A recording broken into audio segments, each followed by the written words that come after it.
বলতেছে যে তুমি কি জানো এই লোকটা কিরকম। আমি বলতেছি না। আর বাসার রাগের কারণে আমি ডিসাইড করেই ফেলছিলাম এই লোকটা আমি বিয়ে করবো। তো ওই লোকটা বলতেছে তুমি তো জানো না এই লোকটার ওয়াইফ আছে, একটা বাচ্চা আছে, আর সাথে এই লোকটা বয়সও অনেক বেশি। তো আমি তখন ওই কথাটা বুঝলাম, বাবা বলছিল না আমাকে দেহ ব্যবসা করে পড়াশোনা করতে, তো এই জন্য আমি খারাপ হই আর আমি এটা করবো আর আমি এই লোকটাকে বিয়ে করবো। শুরু করি আমরা একেবারে ছোটবেলা থেকে স্টেপ বাই স্টেপ। ওকে, আমার জন্ম ঢাকায়। তো ছোটবেলায় ছিলাম হলো আমি কেবি রোডে, ওইখানে আমার জন্ম। তো ওইখান থেকে আমি যখন 1 বছর বয়সে আমাদের বাসাটা চেঞ্জ করা হয়, গ্যান্ডারা ডিউটি প্লটের কাছাকাছি নিয়ে যাওয়া হয়, তো ওইখানে আমার বেড়ে ওঠা। আমারই বয়সের আরেকটা মেয়ে আসে 4 তলা আমাদের বাড়িতে।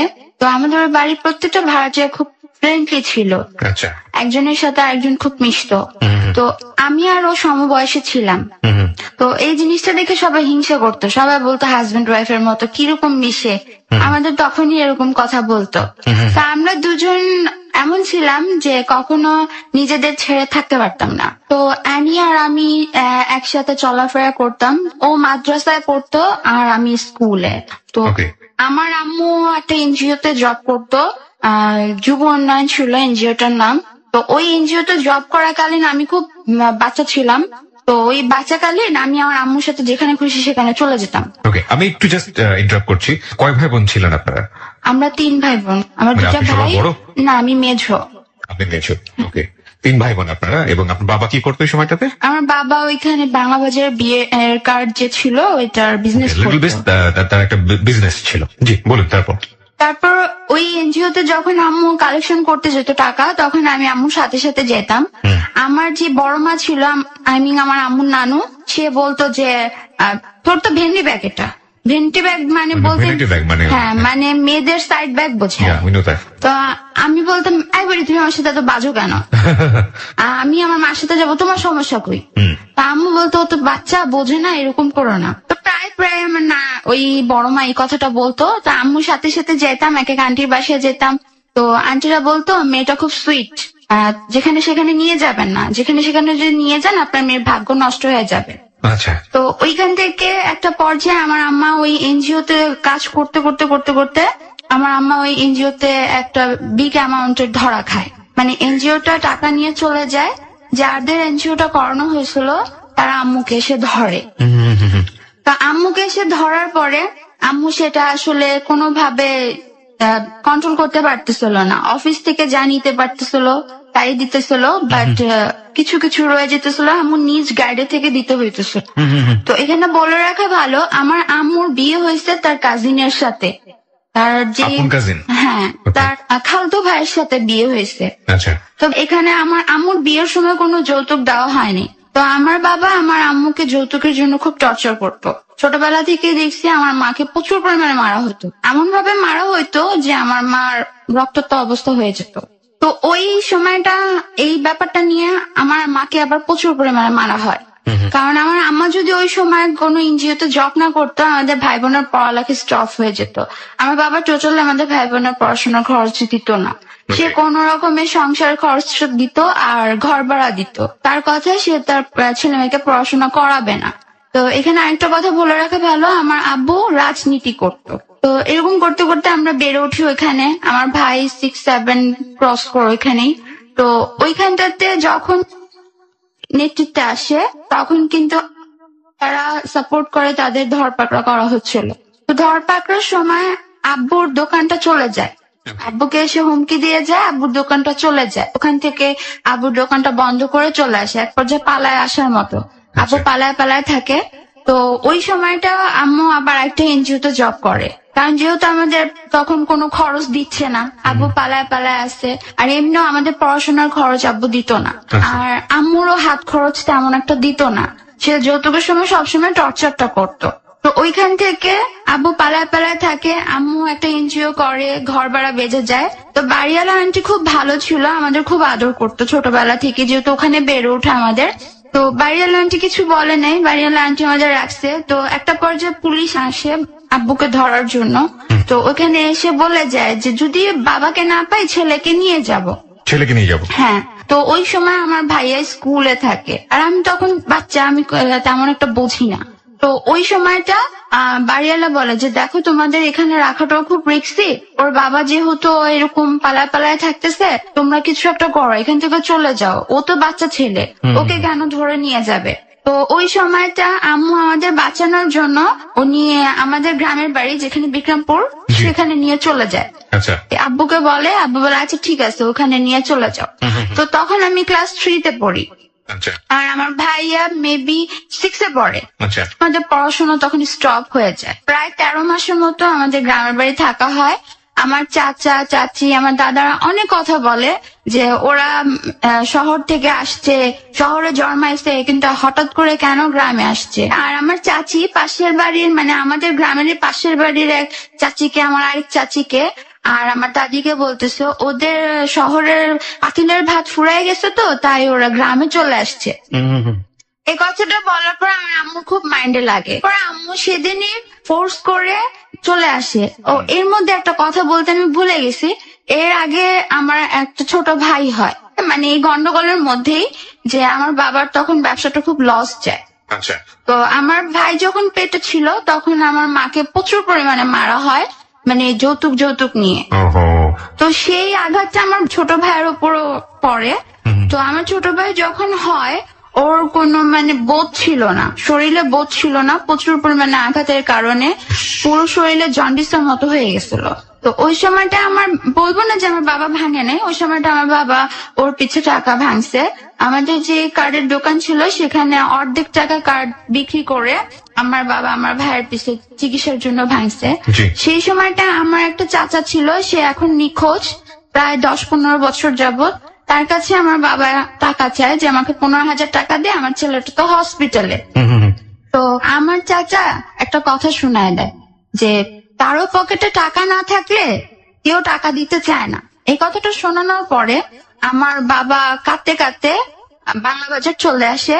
যেই কার্ডের দাম ছিল 150 টাকা করে, সেই কার্ড 50 টাকায় বিক্রি করে দেয়, কারণ আমার ভাইকে বাঁচাতে হবে, আমার ছোট ভাইয়ের জন্য। তো উনি এমনি খরচ না দিলে কি হবে, ওই সময়টা সে এটা করছে। তো তখন থেকে আমাদের ওই বিজনেসটা ড্যাম খেয়ে যায় আর ধরপাকড়ার সময় তো পুরো দোকানটাই চলে যায়। তো 13 মাস এরকম মানুষের কথাবার্তা শোনার পরে আমার ছোট ভাইকে নিয়ে আমার মা 11 মাসের মাথায় ঢাকায় চলে আসে আমার বাবার কাছে। আমার বাবার কাছে এসে বলতেছে যা হওয়ার হয়ে গেছে, আমরা ওই এলাকায় না গেলাম। ওই এলাকা বলতে কোথায়? মানে গ্যান্ডারে যেখানে আপনার বাবাকে ধরেছিল সেখানে। গ্যান্ডারে ডিরেক্টলি প্লট আমরা না যাই, আমরা অন্য এলাকায় যাই। অন্য এলাকায় গিয়ে বাসা নেই, ছেলে মেয়েদেরও পড়াশোনা হইতেছে না। তো আমার বাবা বলতেছে পড়াশোনার দরকার নেই, ঠিক আছে বাসা নেব। তা আম্মু বলতেছে পড়াশোনার দরকার নেই, এটা কেমন কথা, পড়াশোনার তো অবশ্যই দরকার আছে। আর আমি দরকার হলে আমার ছেলে মেয়েকে চাকরি করে পড়াশোনা করাবো। এই কথাটা বলার পরে বলতেছে আচ্ছা ঠিক আছে আমি বাসা নেব। তো তার 2 মাস পরে আমাদের বাসা নিয়ে রামপুরার দিকে চলে আসে। তখন কি আপনার মা জবটা করছে? তখন আমার মা কোনো জব করতেছে না। তখন রামপুরা আসার পরে আমার বাবা তখন বিয়ের কার্ডের ওই যে ব্রোকারি যেটা বলে সেটা করতেছে। তখন ওরকম কোনো বিজনেস নাই, সে ব্রোকারি করতেছে, মানে বলতে গেলে ভালোভাবে চলা যায়, খুব বিগ অ্যামাউন্টের সে পাচ্ছে। কিন্তু তারপরে আমাদের পড়াশোনা করাতে চাচ্ছে না। তো আমার এখানে পড়া রেখা ভালো, আমি ক্লাস 4 গ্যাপ দিলাম, 3 তো পড়াই হলো না ঠিক করে। আমার ভাইয়া প্রায় 2-3টা ক্লাস গ্যাপ দেওয়ার পর এখানে এসে রামপুরে এসে 9-এ ভর্তি হয় আর আমি ক্লাস 5-এ ভর্তি হই। তো ওই সময়টা আমার মা আবার একটা এনজিওতে জব নেয় আমাদের পড়ানোর জন্য। তো এখানে আমি আসার পরে আমার ভাইয়াকে ভর্তি পরীক্ষা দেওয়ানো হবে, বলতেছে যে ও পারবে না। আমি আবার ছোটবেলায় একটু দুষ্ট প্রকৃতির ছিলাম, যে অনেক দুষ্ট ছিলাম, পড়াশোনা করতাম না। তো আম্মু বলছে ওকে ভর্তি পরীক্ষা দেওয়াবো না, যেভাবে হোক টাকা পয়সা দিয়ে ভর্তি করাই দিব, আর আমার ছেলে পারবে। তো আমাদের এক পরিচিত ছিল, স্কুলটা ছিল রামপুর একরামুন্নেসা, ওখানে জামাই বলে, এলাকার জামাই। তো সে বলতেছে আপনার মেয়েকে ভর্তি পরীক্ষা দেওয়ান, কোনো সমস্যা নাই, আমরা এটা ঠিক করে দিব, যদি নাও এলাও হয় আমরা ঠিক করে দিব। ওইখানে আমরা পরীক্ষা দেই। তো হয় কি আমার ভাইয়া ভর্তি পরীক্ষা এলাও হয় না, আমি হই। কোন ক্লাসে ভর্তি হলেন? ক্লাস 5-এ। তো এরকম করে চলে যায়।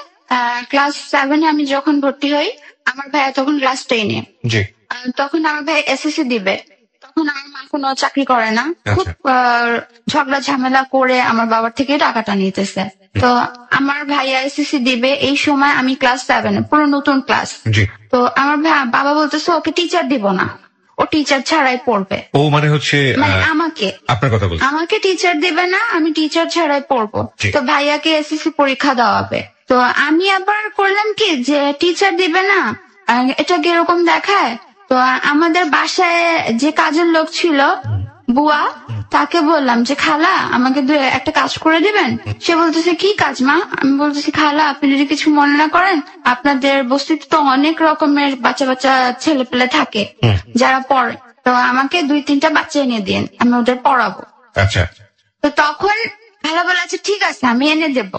মানে টার্গেটটা কি? মানে টার্গেট ছিল যে যে টাকা পাবো সে টাকা দিয়ে আমার পড়া হয়ে যাবে। পড়া হয়ে যায় মানে আপনি টিচারের কাছে না, আমার টিচারের কাছে পড়া হয়ে যাবে। ক্লাস 7 থাকার সময় হ্যাঁ, চিন্তা ভাবনা। ক্লাস 7 থাকার সময়। তো ওই খালা আমাকে এনে দিল, খালা আমাকে 2-3টা বাচ্চা এনে দিল। তো এখানে আমি 2-3টা বাচ্চাকে 150 করে পড়াই। তো ওরকম পড়াতে পড়াতে টিচারের খরচ আসে না। তো ওই সময়টা টিচার তো রাখতেই পারলাম না, বরঞ্চ পড়াইতেছি আমি আরো। তো আম্মু বলতেছে তোর তো রেজাল্ট খারাপ হবে, তুই এরকম করে যদি ইয়া করিস। তো আম্মুই আমাকে একটা টিচারের কাছে দিয়ে দিল। তো আমি বলছি তুমি কোথা থেকে দিবা টাকা? তুমি যদি টাকাটা না দিতে পারো তখন তো খারাপ দেখা যাবে। আমি বলতে সেটা আমার ব্যাপার। তো সেটা দিছেও হলো আমার বার্ষিক পরীক্ষার আগে, জি। প্রায় 15 দিন আগে পাই। অনলি? হ্যাঁ, ওকে। এই 15 দিনে আমার পুরো ক্লাস 7 বই ছাড়াতে হবে। মাই গুডনেস, ছাড়াতে হবে মানে শেষ করতে হবে। হ্যাঁ, শেষ করতে হবে। তো ওই সময় মানে টিচার যে সেই পুরো অবাক হয়ে যেতেছে, 15 দিনে ও কি করে পারবে, ওর পক্ষে এটা সম্ভব না। আর ও তো একে তো বাচ্চা, ও এটা পারবেই না। তো এটা বলার পরে আম্মু বলতেছে আমার মেয়ে, আমি জানি ও পারবে। তো আম্মু খুব কনফিডেন্টলির সাথে বলার পরে খুব প্রেশারের সাথে আমাকে কিছু শেখানো হলো। তো ওই প্রেশার নিয়ে আমি বার্ষিক পরীক্ষাটা দিই, দেওয়ার পরে মোটামুটি একটা রেজাল্ট করি। তো ওই পরীক্ষাটার পরে আমি অসুস্থ হয়ে পড়ি, মানে আমার একটু মাইগ্রেশনের প্রবলেম হয়ে যায়, আমি 1 বছর পড়াশোনা করি না। ওহো, ব্রেকআপ হয়ে যায়। হ্যাঁ, তো আমার ভাই যে এসএসসি দেয় সে কিন্তু আবার ফেল করে। এসএসসি তে? হ্যাঁ, এসএসসি তে ফেল করে, সে ইংলিশে ফেল করে। এখানে আরেকটা কথা বলে রাখি, ওইখানে মানে আমার ভাই আগেই বলে পরীক্ষা দেওয়ার আগে যে আমি পাশ করবো না, কারণ আমার বাবা আমার ভাইকে পরীক্ষার আগে খুব টর্চার করে। কি ধরনের, মানে কেন করে? মানে আমার ভাই যখন তার টিচারের খরচটা চায় তখন তো আমার মা কিছু করে না, খুব ঝগড়াঝাটি করে টাকাটা নেয়। তো টিচারের খরচটা চাওয়ার সময় আমার বাবা বেল্ট দিয়ে প্রচুর পরিমাণে আঘাত করে। আমি কি যদি ভুল না করে থাকি, মানে আমি যেটা বুঝতে পারছি আপনার বাবা কি চাইতেন না যে আপনারা লেখাপড়া করেন? না, আমার বাবা কোনোদিন চাইতো না যে আমরা লেখাপড়া করি। কেন? কারণ সে যখন আমার মাকে বিয়ে করে যৌতুক পায়নি, তো আমার মাকে মারতো আর বলতো আমি যৌতুক পাইনি, আমি তোকে মানিও না, বউ হিসাবেও মানি না, কিছু হিসাবে মানি না, জাস্ট এমনি তোকে দেহরক্ষীর মতো ইউজ করি। আর তোর ছেলে মেয়েকে তো কোনোদিন আমি শিক্ষিতও করবো না, কারণ আমি যৌতুক পাইনি। সেই প্রভাবটা আমাদের উপরও ফেলে। ওকে ওকে, তারপর? ভাইয়া ফেল করে, ওই বছরে আমার দাদি মারা যায়। জি। তো আমার তো পড়াশোনা বন্ধ, ভাইয়া এদিক দিয়ে ফেল করে, আর আমার ছোট ভাইটাকে তখন প্লেতে ভর্তি করে দেওয়া হয়। তো ওই বছরটা কোন রকমে পার হয়। 2009-এর দিকে আমি ক্লাস 8-এ ভর্তি হই। ওকে। 8-এ ভর্তি হয়ে আমার ভাইয়া আবার পাশ করে এসএসসি, আমার ছোট ভাই তখনো প্লেতে। তো ওইখানে ক্লাস 8-এ পড়তে পড়তে সেখানে একই ঘটনা হয়, আমাকে টিচার দেওয়া হয় না।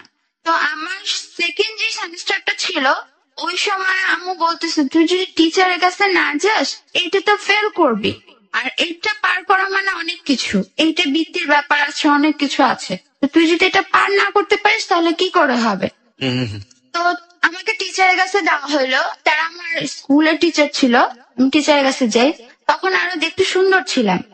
তো টিচারের কাছে যাওয়ার পরে কিছুদিন পড়ি, আমার ইংলিশ টিচার আর অঙ্ক টিচার নিয়ে দেয় আম্মু। তো কিছুদিন পড়ি, পড়ার পরে আমার ইংলিশ টিচার একদিন বাসায় একা ছিল। তো আমি পড়তেছি, আমার সাথে আবার সিনিয়র কিছু আপু পড়তো, ইন্টারে কিছু সিনিয়র আপু পড়তো। আমি আর জানতাম না যে সেদিন স্যার টাইম চেঞ্জ করে দিছে। ওকে। তো সিনিয়র আপুর আগে পড়ে চলে গেছে, আর সেদিন স্যার বউ বাসায় ছিল না। আমি সেদিন গেছি, তো স্যার বলতেছে তুমি একটা অ্যাপ্লিকেশন লেখো। আমাকে সে লিখতে দিয়ে সে 500 রুমে চলে গেছে। ওকে। তো আমি লিখতেছি, হঠাৎ করে এসে সে পিছ থেকে আমাকে জাবড়ায় ধরছে। হঠাৎ করে এসে খুব জোরে আর বলতেছে, আমি তাকে ধাক্কা মেরে ফেলে দিই তখন আপনি কোন ক্লাসের স্টুডেন্ট? ক্লাস ক্লাস 8-এ। 8-এ পড়েন। ওকে। তো আমি তখন ধাক্কা মেরে ফেলে দিই, আবারও আমি গেট খোলার চেষ্টা করি, সে আমাকে টেনে তার বিছানায় নিয়ে যায়। তখন আমি তার বুকে একটা লাথি মেরে ধাক্কা মেরে তার কেচে গেট খুলে চলে যেতে চাই, আবারও সে আমাকে বিছানায় নিয়ে আসে। তা একটা পর্যায়ে তাদের বাসার দোতলা থেকে লোক নামতেছিল, ওটা দেখে সে ভেতরে চলে যায়, আমি বাইরে চলে আসি। আচ্ছা। সেদিন এসে আম্মুকে বলে, আম্মু আর আমি ওখানে পড়তে যাব না। আম্মুকে আর এই কথাটা আমি বলতে পারি না, কারণ সেদিন খুব প্রচুর পরিমাণে কান্না করি। আম্মুকে এসে আমি বলতে পারি না যে স্যার এরকম করছে, আর আম্মু বিশ্বাস করবে কিনা তাও আমার ভয় লাগতেছিল। আচ্ছা। তো আম্মু বলতেছে কেন পড়বি না, তো বলতেছে না আম্মু আমি আর পড়বো না এখানে। তো আম্মু কেন পড়বি না এটা বলতে পারে যে তোর তো বাবার কোনো টাকা পয়সা দেয় না, আমি কষ্ট করে এত টাকা পয়সা গুলা দিতেছি, পড়াশোনা করবি না, যা খুশি তা কর, কান্না করতে করতে বলতেছে। তো ওই আম্মুর কান্না দেখে আবার আমি সেই স্যারের বাসায় পড়তে গেলাম। ওহো। স্যারের বাসায় যাওয়ার পরে সেদিন স্যারের বউ ছিল, সেদিনও বড় আপুদের আগে পড়ায় ফেলছে। তো এমন ছিল, ওনার বিশাল বড় একটা টেবিল ছিল, উনি এক প্রান্তে বসতো, আমি আরেক প্রান্তে বসতাম। ওনাকে তখন আমার খুব ভয় লাগতো ওই ব্যাপারটার পরে। সেদিন স্যারের বউ ছিল, স্যারের বউ ঘুমাইতেছিল আর স্যার আমাকে পড়াইতেছিল। আচ্ছা। তো স্যারকে আমি যখন যে বললাম যে স্যার আজকে কি পড়বো, আপনি কি মানে গ্রামার টামার কিছু পড়াবেন, সে বলতেছে আচ্ছা আমরা একটু পরে পড়ি, তুমি আমার কাছে আসো। এরকম করতে করতে সে আমার কাছে চলে আসে। তো উনি আমাকে বলতেছে সেদিনের কথাটা কি তুমি এখনো মনে রাখছো? তো আমি বলছি না স্যার আমি কিছু মনে রাখি নাই, আপনি কি পড়াবেন আমাকে সেটা বলেন। মানে আমি ওনার কাছ থেকে দূরে সরতে চাইতেছি। তো উনি বলছে পড়াশোনা তো পরে, আগে তুমি বলো সেদিনের কথাটা মনে আছে কিনা। তো এরকম করতে করতে সে আবারও সে আমাকে করলো, কাজ করে, হ্যাঁ। একই কাজ করলো। একই কাজ করার পর আমি তাকে ধাক্কা মেরে ফেলে দিই, তো একটা চেয়ার পড়ে যায়। চেয়ার পড়ে যাওয়ার কারণে ওনার ওয়াইফ ঘুম থেকে জেগে যায়। ওনার ওয়াইফ উঠে দেখে যে আমার সাথে সে খুব ধস্তাধস্তি করতেছে। তো এই জিনিসটা দেখার পরে তখন সে টান মেরে মানে ইচ্ছা তারে মারে, আপনার সামনে? হ্যাঁ আমার সামনেই স্যারকে মারতেছে।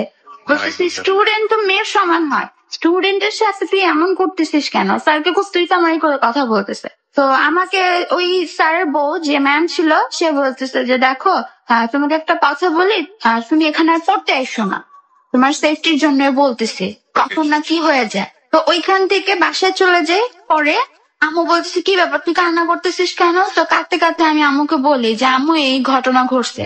সেকেন্ড টাইম বলেন আপনি? সেকেন্ড টাইম ঘটনাটা ঘটার পরে?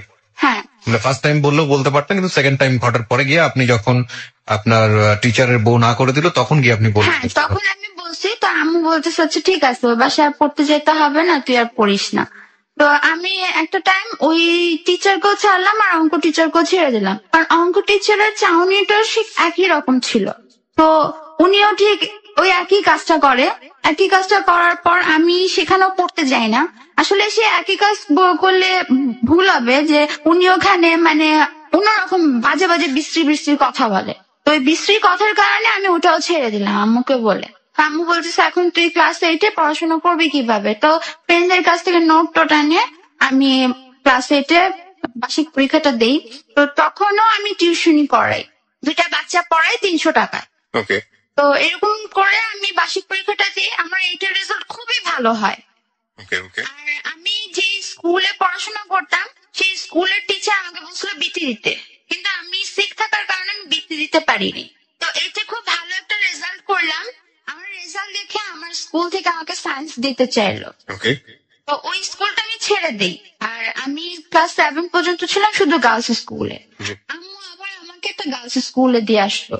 তো সেটা ছিল খেলা গার্লস স্কুল, ওইখানে দিয়ে আসলো। আমার সায়েন্স না নিয়ে আমি ওখানে কমার্স নেই। কমার্স। ওকে। কমার্স ক্লাস 9-এ? হ্যাঁ ক্লাস 9-এ। তো এর মধ্যে আমার বাবার টর্চারটা আরো বেশি বেড়ে যায়। কি ধরনের? বেশি বেড়ে যায় বলতে আমার আম্মুকে টর্চার করতেছে, টাকা পয়সা দেবে না। তো এর মধ্যে একদিন আমার বাবা আমাকে বলতেছে চল তোকে একটা জায়গায় নিয়ে যাব। তো বাবা বলতেছে একটা জায়গায় তোকে নিয়ে যাব, তুই যাবি আমার সাথে।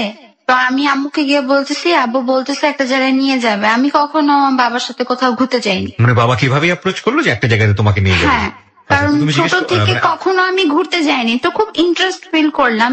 কারণ বাবা যেহেতু তেমন ভাবে কখনো সময় দেয়নি, তো তো এই জন্য ইন্টারেস্ট ফিল করছি। এবং ওই সময়টা থেকে আপনি জিজ্ঞেসও করলেন না যে?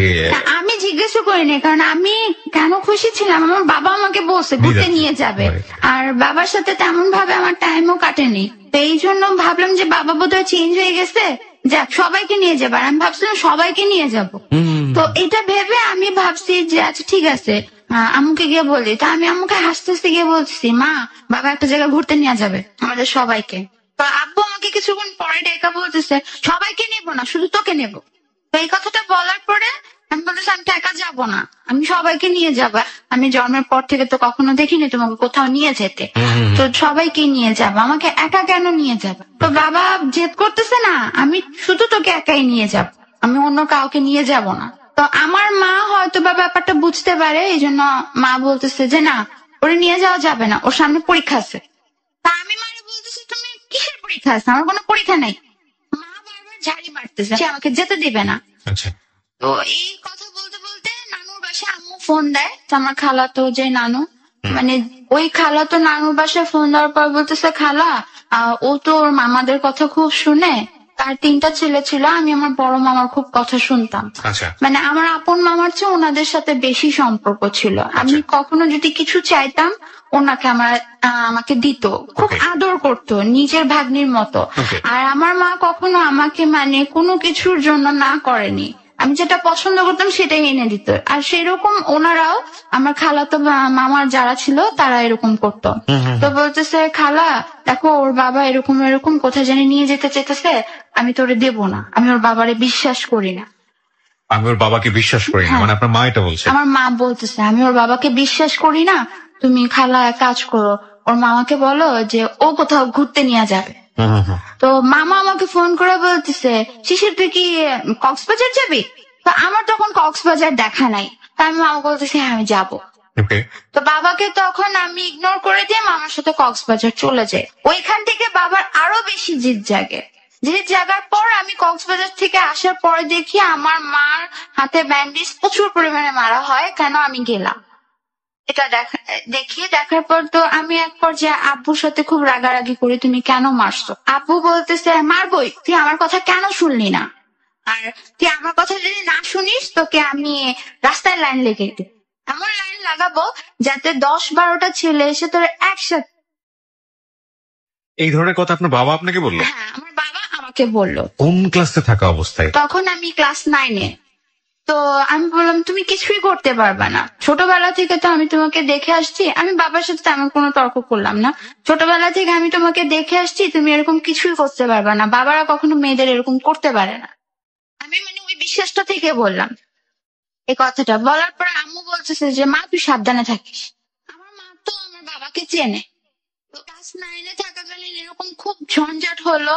আমি তখন ক্লাস 10-এ উঠি, আমাকে ভর্তি করাবে না, ক্লাস 10-এ ভর্তি করাবে না, আম্মু খুব জোরাজুরি করতেছে। তো আম্মু আমার বাবার পা ধরে এক পর্যায়ে কান্নাকাটি করতেছে যে আমার মেয়ের লাইফটা নষ্ট করো না, তোমার কাছে আমি রিকোয়েস্ট করি, একটা এতিম বাচ্চাকেও তো মানুষ টাকা দেয়, ধরো ও এতিম, ও আমাদের কাছে লালিত পালিত হইতেছে, ওর টাকা দাও, ও ভর্তি হোক। মানে আপনার সব ভাই বোনদের ক্ষেত্রে কি এরকম করতো নাকি শুধু আপনার ক্ষেত্রে? না আমার সব ভাই বোনদের ক্ষেত্রে এরকম করতো, আমার ক্ষেত্রে একটু বেশি করতো। আপনি তো একমাত্রই মেয়ে? হ্যাঁ আমি একমাত্র মেয়ে ছিলাম, কিন্তু আমার ক্ষেত্রে একটু বেশি করতো।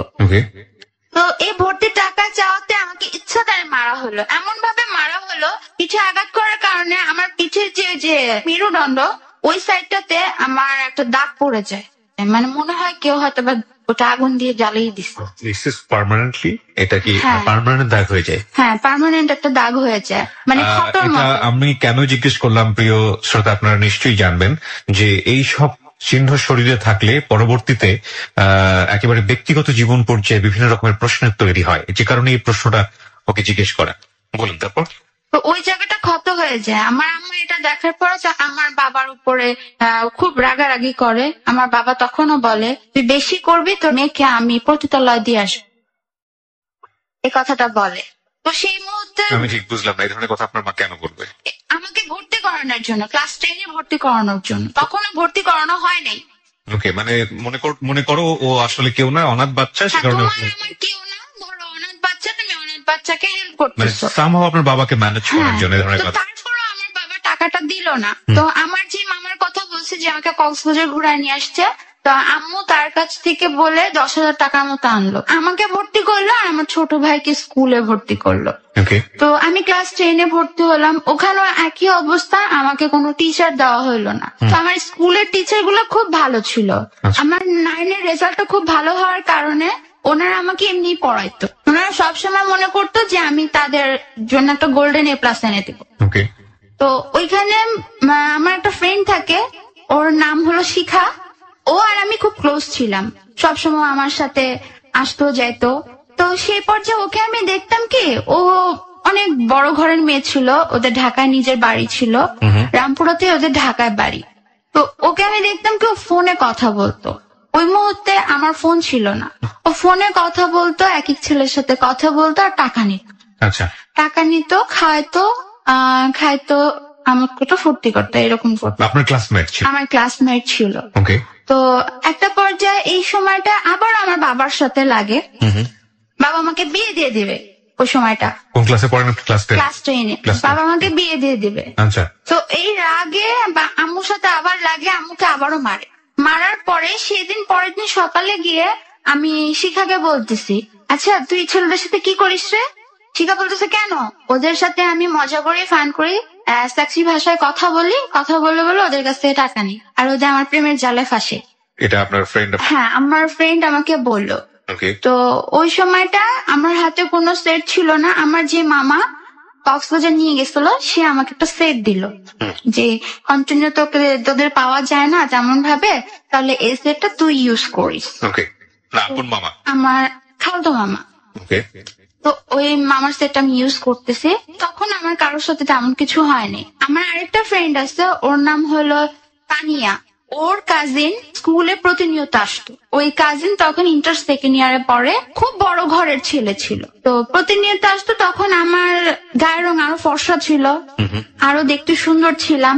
তো তখন দেখার পর আমি স্কুলের গেটের সামনে দাঁড়া চটপটি খেতেছিলাম, তো আর দুষ্টুমি করতেছিলাম আমার ওই ফ্রেন্ড শিখার সাথে। তো ও আমাকে দেখার পর ও আমাকে পছন্দ করে। আচ্ছা। পছন্দ করার পর তানিয়াকে বলতেছে যে তানিয়া, তোর ফ্রেন্ডটাকে তো আমার খুব ভালো। তানিয়ার যেন কি হয় ছেলেটা? কাজিন হয়। আপন কাজিন? হ্যাঁ। সে আপনাদের স্কুলে এসছে এমনিতেই? স্কুলে এসছে। ওকে। নাম কি ছিল ছেলেটা? ছেলেটার নাম আমার সঠিক মনে নাই। সঠিক মনে নেই। ওকে, হ্যাঁ বলুন। তারপর? তো একদিন এসে আমার সাথে কথা বলতেছে, তো আমি খুব ফানি ভাবে কথা বলতেছে। আর এখানে একটা কথা বলে রাখা ভালো, আমি ছেলেদের তেমন একটা পাতা দিতাম না ওই সময়টাতে? ওই সময়টা। এর আগে আমাকে অনেকে প্রপোজ করছে, আমার এলাকার যে ছেলেগুলো ছিল, আমি পাতা দেইনি কখনো সেভাবে। তো ওরাও ঠিক একই কাজটা করছে, যে হাসতেছে আর বলতেছে এরকম কতই তো পছন্দ করে মানুষ, তো কি হয়েছে, পছন্দ করে নাম দোস্ত, এটা কোনো কিছু না। আমি জাস্ট ফান করে বলতেছি, ওরকম ভাবে না। তো তারপরের দিন আবারও বাসায় ঝামেলা হয়। একটা পর্যায়ে আমাকে খুব মারা হয়, যে কারচুপির যে ফ্রেম আছে, সেই ফ্রেমের ইয়াগুলো অনেক বড় বড় হয়, একদম বাঁশের মতো করে থাকে ওগুলা। তো ওইটা দিয়ে আমাকে মারা হয়। কে মারে? আমার বাবা আমাকে মারে। আপনার বাবা আপনার গায়ে, ক্লাস 10 একটা মেয়ের গায়ে হাত তুলতে? সে আমাকে মারে, আমি কেন বিয়ে করবো না, বিয়ে দেওয়ার জন্য? হ্যাঁ, সে আমাকে মারে, সে আমাকে পড়াশোনা করাবে না, বিয়ে দিয়ে দিবে। আচ্ছা। আর যদি বিয়ে না করি তাহলে আমার প্রতি মাসে তাকে 10,000 টাকা করে দিতে হবে। বিয়ে যদি না করেন তাহলে আপনার প্রতি মাসে তাকে 10,000 করে দিতে হবে? 10,000 করে দিতে হবে। কিভাবে দিবেন? আমি যদি বিয়ে না করি 10,000 করে দিব, আমার দেহ বিক্রি করে। এটা কে বলেছে আপনাকে? আমার বাবা বলছে যে তুই তোর দেহ বিক্রি করে আমাকে 10,000 টাকা দিবি। এরকম বাবাও পৃথিবীতে আছে? This is really unthinkable. তারপর এই কথা বলার পর সেদিন খুব মারলো, তো আমি উঠতে পারতেছিলাম না। তারপরের দিন আমার স্কুলে এক্সাম, তো আমি সেদিন গেলাম এক্সাম দিতে। সেদিনও দেখি ছেলেটা এসে দাঁড়ায় রয়েছে। ছেলেটা আমার কাছে প্রায় মোবাইল নাম্বার চেত, আচ্ছা। আমি দিতাম না, আমি দিইও নেই কখনো। তো আমার ফোন নাম্বার জোগানোর চেষ্টা করেনি, ও সবসময় স্কুলের সামনে আসতো। তো একটা সময় বলছে তুমি ওকে লাভ করো? আমি ওকে বলতেছি, ও বলছে হ্যাঁ আমি তোমাকে অনেক লাভ করি, আমি তোমাকে এত পরিমাণে লাভ করি, তুমি যদি বিশ্বাস না করো তুমি দেখতে পারো। আচ্ছা করে। ছেলেটা কোন ক্লাসে পড়তো? ছেলেটা তখন ইন্টারের 2nd ইয়ার Second ছিল, year পড়ে। মানে ওর ফাইনাল পরীক্ষা কাছাকাছি ছুঁই এরকম। আচ্ছা আচ্ছা। তো ও বলতেছে তোমাকে আমি এত পরিমাণে লাভ করি, তুমি চাইলে ট্রাই করে দেখতে পারো। তো আমি বলতেছি আচ্ছা কাজ করো, তুমি ওই যে গাড়িটা যেতেছে ওই গাড়ির নিচে পড়ে যাও। এটা আপনি বলেছেন? আমি ওকে বলছি, আমি ওর তো সিরিয়াসলি ভাবে বলিনি হুম, হুম, হুম। যে ভাবছি এরকমটা করবে না। ও সিরিয়াসলি কি করলো, একটা প্রাইভেট কার আসতেছিল, ওই কারের সামনে গিয়ে ঠাস করলো, ওর আর উপর দিয়ে ওই গাড়িটা যায়। তা আমি এটা দেখার পরে সাথে সাথে সেন্সলেস হয়ে গেছি, আমার বিশ্বাস হচ্ছিল না যে ওই কাজটা করছে। ওকে। তো ওকে হসপিটালে না হয়, ও কিছুদিন হসপিটালে থাকে, এর মধ্যে আমার পি টেস্ট চলে আসে। প্রিটেস্ট। হ্যাঁ, ও এর পরে এসে বলছে দেখছো তো আমি তোমাকে ভালোবাসি। তো ওই যে বাবা আমাকে মারছিল, একটা জেদ ছিল, আর আমার ফ্রেন্ড বড়লোক ঘরের মেয়ে হয়ে এরকম করতেছে, আমি তাহলে কেন এত ঝামেলার মধ্যে থেকে করতে পারবো না? প্রিয় শ্রোতা, এখানে একটা বিষয় নোট করি, ও যেটা বোঝাতে চাচ্ছে যে ওর বাবা ওকে প্রতিনিয়ত অত্যাচার করছে, পড়াশোনার কোনো খরচ দিচ্ছে না, এবং একই সাথে ওর বাবা যখন এই ধরনের কথা ওকে বলে, যেটা আসলে মুখে আনতে আমার খুব লজ্জা হচ্ছে, যে বিয়ে করো নইলে প্রতি মাসে 10,000 টাকা করে দিতে হবে দেহ ব্যবসা করে, তখন ওর মাথায় যেটা কাজ করেছে যে ওরই এক ফ্রেন্ড শিখা যে এই ধরনের সম্পর্ক করে ছেলেদের সাথে, করে সে সামহাও টাকা পয়সা ম্যানেজ করে। তো ও তখন ওর মাথায় এই জিনিসটা কাজ করেছে, যেহেতু একটা অপরচুনিটি চলে এসছে, এই ছেলেটা এরকম পাগল, সুতরাং একে খাটিয়ে যেভাবেই হোক ও পয়সা রোজগার করবে, এবং সেটা আপনার পড়াশোনার জন্য। হ্যাঁ, right. Okay, so start the story again. বলেন তারপর। তারপর ও আমার পিছে পিছে ঘুরতেছে, তো ওর পাটা মোটামুটি ভালো হয়। ওই ছেলেটা প্রতিনিয়ত আমার স্কুলের সামনে আসতো, তো আমি 100-200 নিতাম আমার ফ্রেন্ডদের সাথে, ওরকম টাকা নিতাম না, 100-200 নিতাম ফ্রেন্ডদের সাথে, ফুচকা খাইতাম, চটপটি খাইতাম, রিক্সা দিয়ে ঘুরতাম, বাসায় চলে যেতাম। যেটা বিগ অ্যামাউন্ট না, ওইটা হয়নি আচ্ছা। ওই ছেলেটার কাছ থেকে। তো ওই ছেলেটা ওরকম করতে করতে আরো বেশি লাভ করতে শুরু করে। তো ওই ছেলেটার মা একদিন আইসা স্কুলের সামনে মানে আমার হাত ধরে টানতে টানতে নিয়ে গিয়ে আমাকে রাস্তায় ফেলে দেয়। ছেলের মা? হ্যাঁ, ছেলেটার মা আমাকে রাস্তায় ফেলে দেয়। তো আমি পায়ে প্রচুর পরিমাণে ব্যথা পাই, আমি তো তাকে চিনি না। ওকে। তো আমি তানিয়াকে জিজ্ঞেস করতেছি, তানিয়া এটা কে, এভাবে কেন আমাকে টানতেছে? Okay. তো তানিয়াকে কেন জিজ্ঞেস করছি, কারণ তানিয়া ওর ওই চাচিকে দেখার পরে হাতের নখ কামড়াচ্ছিল। মানে সামহাও বুঝতে পেরেছিল হ্যাঁ। তানিয়ার সঙ্গে মেয়ের মহিলার কোনো রিলেশন আছে। হ্যাঁ, ওইটা দেখে আমি বলছি তানিয়া এটা কে, তুই এরকম কেন করতেছিস? তো ও আমাকে বলতেছে যে এটা আমার চাচি হয়। চাচি হয় মানে ওই ভাইয়ার মা। আচ্ছা। তো আমি দেখে আন্টিকে দেখে সালাম দিলাম, সালাম টালাম দিলাম। তো বলতেছে আন্টি ভালো আছেন? তো উনি আমার সাথে খুব রাফ বিহেভ ভাবে কথা বলছে। কি বলছিল উনি? সে আমাকে বলতেছে তোমাদের মতো রাস্তার মেয়ে, তোমাদের মতো কল গার্ল এরকমই করে ছেলেদের ফাঁসায় আর ছেলেদের মাথা খারাপ করে দেয়, তারপর একটা বিগ অ্যামাউন্ট চায়। এই কথাটা বলে তারপরে তার আগে কি আপনি বিগ অ্যামাউন্ট চেয়েছিলেন ওই সময়? না, আমি কখনো ওরকম ভাবে কিছু চাই you are planning for something, ওই রকম প্ল্যান করছেন কিছু একটা, কিন্তু তার আমি আগে ওই ছেলেটার কাছ থেকে নিচ্ছি ওভাবে না, বাট 100-200 ওই সময়টাতে নিচ্ছেন আপনি টাকা নেওয়া মানে শুরু করছেন। 100-200 আমার কাছেও দিয়ে যায় না, তাহলে? ওর বোন তানিয়ার কাছে দিয়ে যায়। কেন দিয়ে যায়? মানে আমাকে যাতে সে রিক্সা করে ঘুরায়, তারপরে চটপটি খাওয়ায়, ফুচকা খাওয়ায়। ও আবার জানতো আমার ফুচকাটা খুব পছন্দ, তো আমি ও ব্যাপারটা ওইভাবে আর নেই, কিন্তু আমি কিন্তু তাকে ওইভাবে নিজের লাইফের সাথে জড়াইনি, তখনই জড়াননি। না। রাইট। তো ওই ছেলেটার মা এসে আমার সাথে মানে খুব রাফ বিহেভ করে গেল, মানে বললো তুমি কলগালের মতো মেয়েরা এরকমই করতে পারে, রাস্তার মেয়েরা আর কি করতে পারে, রাস্তার মেয়েরা এর চেয়ে ভালো কিছু আর করতে পারে না। আমি আরো রেগে গেলাম যে আমি তো তার ছেলের সাথে কিছু করিনি, তাহলে সে আমাকে এসব কথা কেন বললো? আমি তো তার ছেলের সাথে এরকম কিছুই করিনি, আমি না করেও যেহেতু অপরাধী, এখন তাহলে করব, আর এখন থেকে যে ছেলে আমাকে অফার করবে তার সাথে আমি এরকম করব। আমার বাবা যেহেতু এরকম করে আর উনিও যেহেতু আমার সাথে এরকম করে গেছে, আমি তাহলে এটা করব, আরো বেশি করে করব। ওকে। তো ওই ছেলেটা আসলো, ওই ছেলেটা আসার পরে বলতেছে কেমন আছো, তুমি তো আমাকে কোনো অ্যান্সার জানাইলা না, তুমি আমাকে একটা অ্যান্সার দাও। তো সেদিন আমি রেগে গিয়ে ওই ছেলের গালে একটা থাপ্পড় মারি, মানে যার মা আপনার সঙ্গে খারাপ আচরণ করে গিয়েছে। খুব রেগে গিয়ে থাপ্পড় মারি।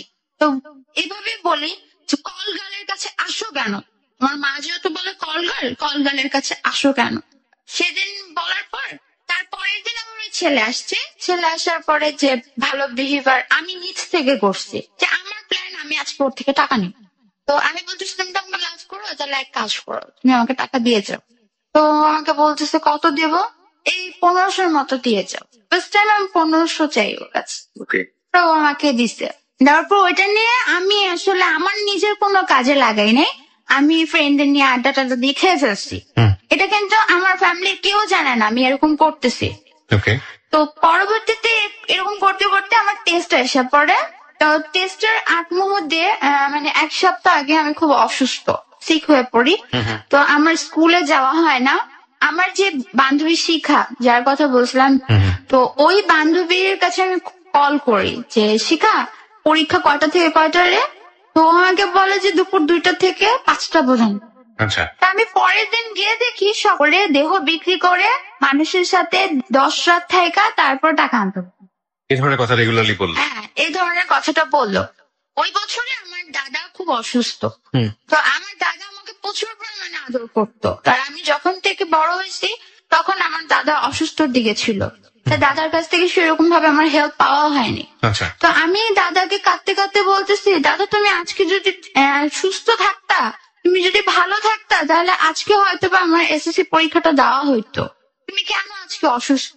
তো আমার দাদা তো খুব একটু অ্যাবনর্মাল মতো হয়ে গেছে, সে আমাকে কোনো উত্তর দিতে পারতেছে না। সে শুধু আমার ফুপু দিয়ে বলতেছে যে কি বলতেছো, ও কি বলতেছে, আর ওকে আমাকে মানুষ চিনতে চিনতেছে হয় না। সময়টা। হ্যাঁ, আমাকে চিনতেছে না। তো আমি কাঁদতে কাঁদতে আম্মুর সাথে খুব জড়ায় কান্না করতেছি, মা আমি বলতো হ্যাঁ এসএসসি পরীক্ষা দিতে পারবো না, আর এবার যদি আমি এসএসসি পরীক্ষা দিতে না পাই আমি সত্যি সত্যি খারাপ হয়ে যাবো। তো আমার মা কি করলো, আমার মামাদের ওই খালতো মামাদের বাসায় গেল। খালতো মামাদের বাসায় গিয়ে খুব পায়ে ধরে টরে, আমার আম্মু কিন্তু বড়, ওনাদের পায়ে ধরে, তারপর আমার খালতো যে খালাগুলো ছিল তাদের পায়ে ধরে, তাদের হাজবেন্ডের পায়ে ধরে 13,000 টাকার মতো জোগাড় করে আপনার এসএসসি পরীক্ষা দেবার? হ্যাঁ। তো ওই সময় আমার দাদা মারা যায়। আমার বাবা সম্পূর্ণ ব্লেমটা দেয় আমাকে, যে আমার কারণে আমার দাদা মারা গেছে। আমার আম্মুকে বলতেছে তোর কারণে আমার বাবা মারা গেছে। আমার আম্মুকে বলতেছে তোর মেয়ে আমার বাবাকে মারছে, তোর মেয়ের জন্য আমি দেখতে দিতে পারিনি, এই কথাটা বলতেছে। তো ভাইয়ের উপর টর্চার করে। যেদিন আমার দাদা মারা যায় সেদিন রাতে আচ্ছা, এই টাকা টাকা নিয়েই ভাইয়ার আবার তখন ইন্টার পরীক্ষা শেষ, ও ভার্সিটিতে ভর্তি হবে, ওই টাকা টাকা নিয়েই শুরু হয়। তো ওই সময়টা ভাইয়া এরকম করতে করতে ভাইয়াও মার খায়। তো ভাইয়ার আবার ধৈর্য শক্তি খুব কম ছিল। ও কি করলো, ফাঁসি দিয়ে দিল। আমার রেজিস্ট্রেশনে একদিন আগে ফাঁসি দিল। মানে কি মানে ফাঁসি নিয়ে ফেললো এরকম? হ্যাঁ, ওর পুরো অর্ধেকের মতো জিব্বা বের হয়ে গেছিল।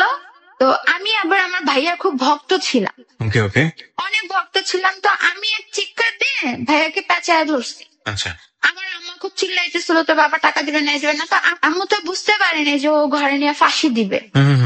তো আমি খুব চিৎকার করে বলছি মা ভাইয়া মেবি ফাঁসি দিচ্ছে। তো ওই মুহূর্তে আমাদের উপরে যে আঙ্কেল ছিল তারা এসে দরজা ভেঙে দেখে হ্যাঁ সত্যি সত্যি ফাঁসি দিছে। ফাঁসি দেওয়ার পরে মানে জিভটা পুরো বের হয়ে গেছে। তো পানি টানি দিয়ে আঙ্কেল একটু কোন রকমের নর্মাল করে হসপিটালে নিয়ে গেল। তো ডাক্তার বলল যে ওকে যদি আর 5 মিনিট দেরি করে নিয়ে আসতেন তাহলে মারা যেত। My goodness. তো এখান দিয়ে পুলিশের কাছে, মানে যেহেতু এটা ফাঁসির কেস ছিল, ওইখানে পুলিশ যেহেতু ছিল, তো ওইখানে পুলিশের কাছে আমার আব্বু বলতেছে যে আমার আম্মুর জন্য এই কাজটা হয়েছে, আমার আম্মু ইচ্ছে করে আমার ভাইয়াকে ফাঁসি দেওয়া হয়েছে। তো কেস এরকম ভাবে লিখতেছিল। তো আমার আম্মুকে এমন সময় হ্যান্ডকাপ লাগাবে, ওই সময়টা আমার ওই যে মামা আমাকে কক্সবাজার নিয়ে গেছিল তারা আসছে। আচ্ছা, এসে বললো যে না এটা ফ্যামিলি ব্যাপার, আসলে ফ্যামিলির মধ্যে একটু ঝগড়া টগড়া মানে লাগছে। পুলিশ চলে এসছে ওই হ্যাঁ। সময়টাতে? পুলিশ কি হাসপাতালে এসছে? হাসপাতালে ছিল ওই সময়। আসলে আরেকটা মার্ডার কেসের নিয়ে ওখানে কিসের জন্য জানি একটা পুলিশ ছিল। তো এটা দেখার পরে পুলিশ ওখানে চলে গেছে। আচ্ছা, তো ওই সময়টা এসে বলে যে আপনারা কেন হ্যান্ডকাপ লাগাচ্ছেন, ওনার এক কথা তো চলবে না, আমাদের কথাও লাগবে। কাকে হ্যান্ডকাপ লাগাচ্ছে? আমার মাকে। মাকে হ্যান্ডকাপ লাগাচ্ছে? হ্যাঁ, আমার বাবা কেসটা আমার মায়ের নামে লেখায়। কেস করে আপনার বাবা নাকি মানে আপনার বাবা সাক্ষ্য দেয়?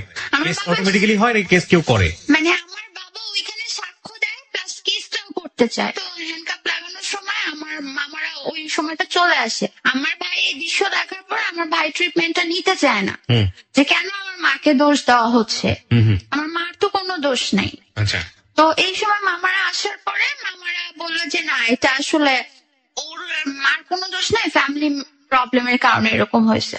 তো তখন পুলিশরা বলে আচ্ছা ঠিক আছে, এরকম হ্যারাসমেন্ট করার তো কিছু প্রয়োজন নাই আমাদের, কেন হ্যারাসমেন্ট করলো আপনার দুলা ভাই, তো আসার পরে এরকম সে করলো। তো ওই পর্যায়ে আমার ভাইয়ের যে ট্রিটমেন্টের টাকাটা ছিল প্রায় 7-7.5 মতো আমার মামার বাড়ি থেকে দেওয়া হলো।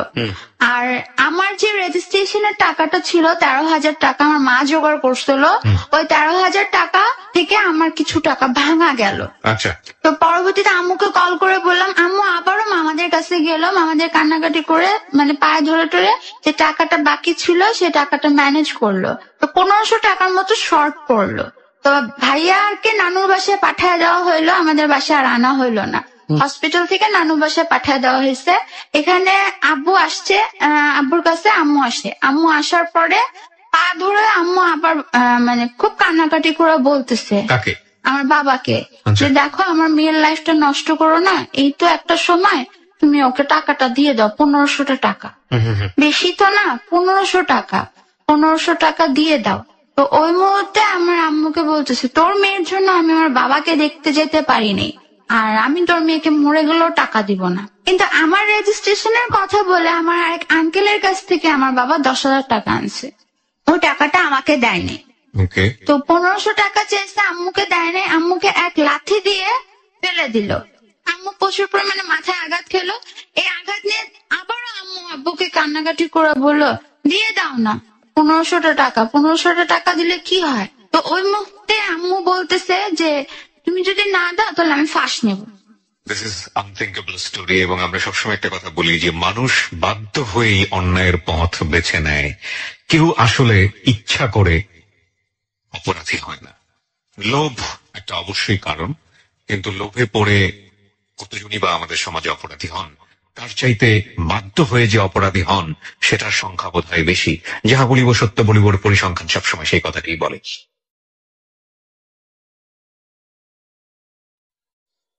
ছোট্ট আরেকটা বিরতির সময় হয়েছে প্রিয় শ্রোতা। এই মেয়েটিকে যদি আপনারা দেখতে চান চলে আসতে পারেন আমাদের ফেসবুক পেজে। ফেসবুকের ঠিকানা www.facebook.com/kibriya.rj।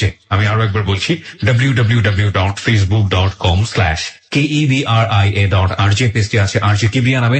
And please like this page. ছোট্ট একটা বিরতির পর আমি আম্মু বলতেছে আমি ফাঁস নেব। তো আব্বু বলতেছে তুই ফাঁস নেই, আমার কিছু করার নেই, তো ছেলেও নিছে তুইও নেই। তো এই কথাটা শোনার পরে তো আমি জোরে জোরে চিল্লায় চিল্লায় বলতেছি, তুমি যে এই কথা বললা আমি কিন্তু খারাপ হয়ে দেখা দিব, তোমাদেরই নাম যাবে, আমার কিচ্ছু হবে না। তো আব্বু বলতেছে খারাপ হ গিয়ে, যদি তুই খারাপ হইতে পারিস হ, আমার তো কিছু বলার নাই, আমি তো আগেই বলছি তুই দেহ ব্যবসা কর কি। এই কথাটা বলতে বলতে একটা পর্যায়ে আম্মু বলতেছে তুই কান্নাকাটি করিস না, আমি দেখি কোথাও থেকে ম্যানেজ করতে পারি কিনা। তো পাশের বাসার এক আন্টির কাছ থেকে 1500 টাকা ম্যানেজ করে আমার রেজিস্ট্রেশনটা হয়। তো যখন রেজিস্ট্রেশনটা হয়, এখান দিয়ে আরেকটা কথা বলতে ভুলে গেছি, এর মাঝখান দিয়ে আমার একটা ছেলের সাথে ফোনে কথা হয়। জি। আমি যখন ক্লাস 10 এর নতুন নতুন, তখন আমি একটা রেডিওর প্রোগ্রামে যাই। তো রেডিওর প্রোগ্রামটা এমন ছিল আর্জিন কোর্স করাবে। তো আমি অসম্ভব ভক্ত ছিলাম আর্জেদের। তো আমার ভক্ত থাকার কারণে আমি ওই স্কুলে যখন আসে, যে স্কুলের কিছু স্টুডেন্টদের নিয়ে ওখানে প্রোগ্রামে অ্যাটেন্ড করাবে, তা আমি ওখানে নামটা দিয়ে দিই। নামটা দিয়ে দেওয়ার পর আমার একটা কল আসে ওখানে প্রোগ্রামের দিন।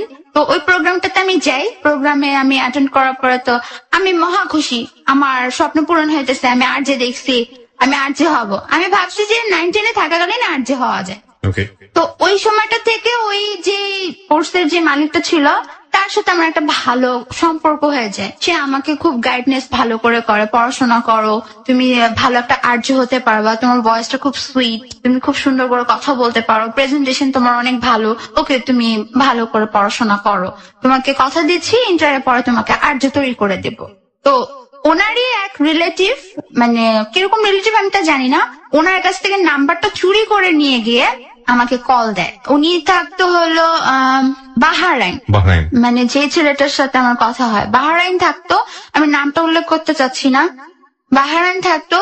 তো ওই ছেলের সাথে আমার কথা হয়। ওই ছেলে যখন ফার্স্ট কল দিত আমি খুব বিরক্ত মনে করতাম, কেন কল দিচ্ছে। তো এক একদিন এক এক নাম্বার থেকে কল দিচ্ছে। তখন আমার জানা ছিল না যে বিদেশের নাম্বার গুলো নেট থেকে আসে। তো একদিন বকা দিয়ে কথা বললাম, এই তুই আমার ফোন দিস কেন, তুই আমাকে ফোন দিবি না, আর এক একদিন এক এক নাম্বার দিয়ে কেন কল দিস, তোর যদি সাহস থাকে একটা নাম্বার থেকে কল দিস। তো উনি আমাকে বলতেছে, দেখো তুমি তুই তামারি করো না, তুমি তুই তামারি করলে জিনিসটা কি ভালো দেখায়, তুমি এত সুইট একটা মেয়ে, এত সুইট করে কথা বলো, তারপর আমি তুই জামাই করতেছি, তুই আমাকে কল দিবি না, তুই যদি আমাকে কল দিস তাহলে কিন্তু খবর আছে। এই কথাটা বলে সেদিন রেখে দিই, আবার কল দিই বিদেশি নাম্বার দিয়ে। তো তখন আবারও সেই লোকের ভয়েস পাওয়ার পরে সেদিন ওই লোকটাও খুব রেগে যায়। এক পর্যায়ে কথা কাটাকাটি হয় ওনার সাথে আমার, প্রায় এরকম 1 সপ্তাহের মতো কথা কাটাকাটি হয়। মানে এটা পিটেস্টের আগের কথা। জি 1 সপ্তাহের মতো কথা কাটাকাটি হয়। একটা পর্যায়ে কেন জানি ওই লোকটাকে আমার সহ্য হয়ে যায়। আর এর দিক দিয়ে তো ফ্যামিলি প্রেশার ছিল, তো রাগের মাথায় আমি সহ্য করে ফেলি যে এই লোকটাকে আমি কোন একটা কাজে লাগাবো, কোন একটা কাজে লাগবে। মানে হচ্ছে আপনার সেই যে প্ল্যান ছিল, আমি ওনাকে একটু আমার প্রতি সফট কর্নার তৈরি করে তারপরে আমি ওনার কাছ থেকে কিছু টাকা নেব। তো যেই কথা সেই কাজ। তো ওই লোকটা ম্যারিড পার্সন ছিল, আমি জানতাম না। ওই লোকটার প্রায় 40-41 মতো বয়স ছিল, সেটাও আমি জানতাম না। তো ওই লোকটার সাথে কথা বলতে ওই লোকটা আমার মামার বিয়ে আসে। তো মামার বিয়েতে যাব, ফোন তো একটা। তো আমার মা বলতেছে যে মামার বিয়েতে যাবি, কথাবার্তা কম বলবি। তো আম্মু দেখতে কথা বলি, কার সাথে কথা বলি, শিখার সাথে কথা বলতেছি। তো আম্মু শিখাকে খুব বিশ্বাস করতো যে শিখার সাথে কথা বলতেছিস, আচ্ছা ঠিক আছে বল। আমি ওভাবে বুঝতেই দিতাম না যে আমি অন্য কারোর সাথে কথা বলতেছি। এই ব্যাপারগুলো কিন্তু আমার মা জানে না, আমার ফ্যামিলি মেম্বার কেউ জানে না। আচ্ছা। তো ওই সময় করলো কি, মামার বিয়েতে যাব, তোমার তো কিছু টাকা লাগবে তাই না, মামার বিয়েতে যাবা, তারপরে আন্টির কাছে ফোন থাকবে, আমি ফোন কি করে দেব। বা আম্মুর কাছে আবার ফোনটা আমি বেশিরভাগ থাকতো, তখন আমি ফোনটা তেমন অ্যাভেলেবেল ইউজ করি না। তো আমি বলতেছি তো কি করব, কিছু করার নাই। তখন মানে আমি ওনার প্রতি একটু সফট কর্নার দেখাইতেছি। তো উনি আমাকে বলেই ফেলছে যে উনি আমাকে ভালোবাসে। তো আমি বলতেছি কিছু করার নাই, আমি কিছুদিন তোমার সাথে কথা নাই বলি, তখন তুমি করেই বলি। তো উনি আমাকে বলতেছে যে ঠিক আছে আমি তোমাকে 5,000 টাকা পাঠাই, তুমি একটা ফোন কিনে। হ্যাঁ তুমি একটা ফোন কিনতে যেতে পারো। তো আমি আমার বান্ধবীর মাধ্যমে 5,000 টাকা উঠাই, ওর আবার অ্যাকাউন্ট ছিল। এই আপনার শুরু হলো, আমার শুরু হলো যে ছেলেদের সাথে কথা বলা এবং তাদের কাছ থেকে টাকা আদায় করা। তো ওই দেওয়ার পরে আমি কি করলাম, আমি কম দামে একটা সেট কিনলাম, বাকিটা আমি জামা কাপড় কিনে টেনে শেষ করে ফেলছি। তো আমার আম্মু জিজ্ঞেস করতেছে তুই জামা কাপড় কোথায় পেলি। তো আমি বললাম যে মা শিখা দিছে। তো শিখাকে আমি আবার শিখাই দিছি, শিখা তোকে যদি আম্মু বলে যে জামা কাপড় কোথায় পেলি, তো তুই বলবি হ্যাঁ আমি দিছি। তো শিখাকে আমি এর জন্য আবার 200 টাকা লোড করে দিছিলাম আমার মোবাইলে। আচ্ছা আচ্ছা। তো ও ঠিক সেইভাবেই বললো আচ্ছা ঠিক আছে জামা কাপড় আমি দিছি এটাই বলবো। তো আম্মু কল করে বলতেছে শিখা মা তুমি কি টাকা দিচ্ছো ওকে জামা কাপড় কিনতে। হ্যাঁ আন্টি আমি তো ওকে টাকা দিছি জামা কাপড় কিনতে। তো ওই লোকটার সাথে প্রতিনিয়ত কথা হইতো, ওই লোকটা আমার প্রতি খুব উইক হয়ে পড়লো। শারীরিক কোনো কথা হইতো না, জাস্ট আমি একটু সেক্সি ভয়েসে কথা বললে উনি গলে যেত। আমি যদি বলতাম এখন সামনে থাকলে আমি তোমাকে তোমার এগুলো বললে উনি গলে যেত, দেখা যেত উনি খুব গদগদ হয়ে গেছে। তো একদিন আমি হঠাৎ করে বলতেছি যে আমার না কিছু টাকার দরকার, তুমি আমাকে টাকা দিবা। তো বলতেছে কত দরকার, কত বা দরকার, তুমি কি দিতে পারবে এই মুহূর্তে, যদি দিতে পারো তাহলে বলো। বলতেছে বলেই দেখো আমি দিতে পারি কিনা। তো বলতেছে এই তো 6-7 মতো দরকার। তো ও আমাকে তখন 7,000 টাকা পাঠাইলো, আবারও সে একই হিসেব টাকা পাঠাইলো। তো ওই টাকাটা দিয়ে আমি আমার টিচার খরচটা দিলাম। আমি আমার মাকে বুঝতেও দিলাম না যে আমার টিচাররা যে খরচটা পাইতো সেটা আমি দিচ্ছি। তো আমার মা তো বলতেছে তুই টিচারের কাছে পড়িস না, এ করিস না, তো তোর তো এসএসসির রেজাল্ট ভালো হবে না। তো টিচারের কাছে টাকাটা দেওয়ার পর আমি টিচারকে ছেড়ে দিলাম। মানে 2-3 মাস আমি পড়লাম, 2-3 মাসে পড়া আমার তেমন হয়েও নাই। তো ওই যখন আমি টিচার ছেড়ে দিলাম, আম্মু আমাকে আবার বলতেছে টিচার গুলা ছেড়ে দিলি তাহলে এসএসসিতে পাশ করবি কিভাবে।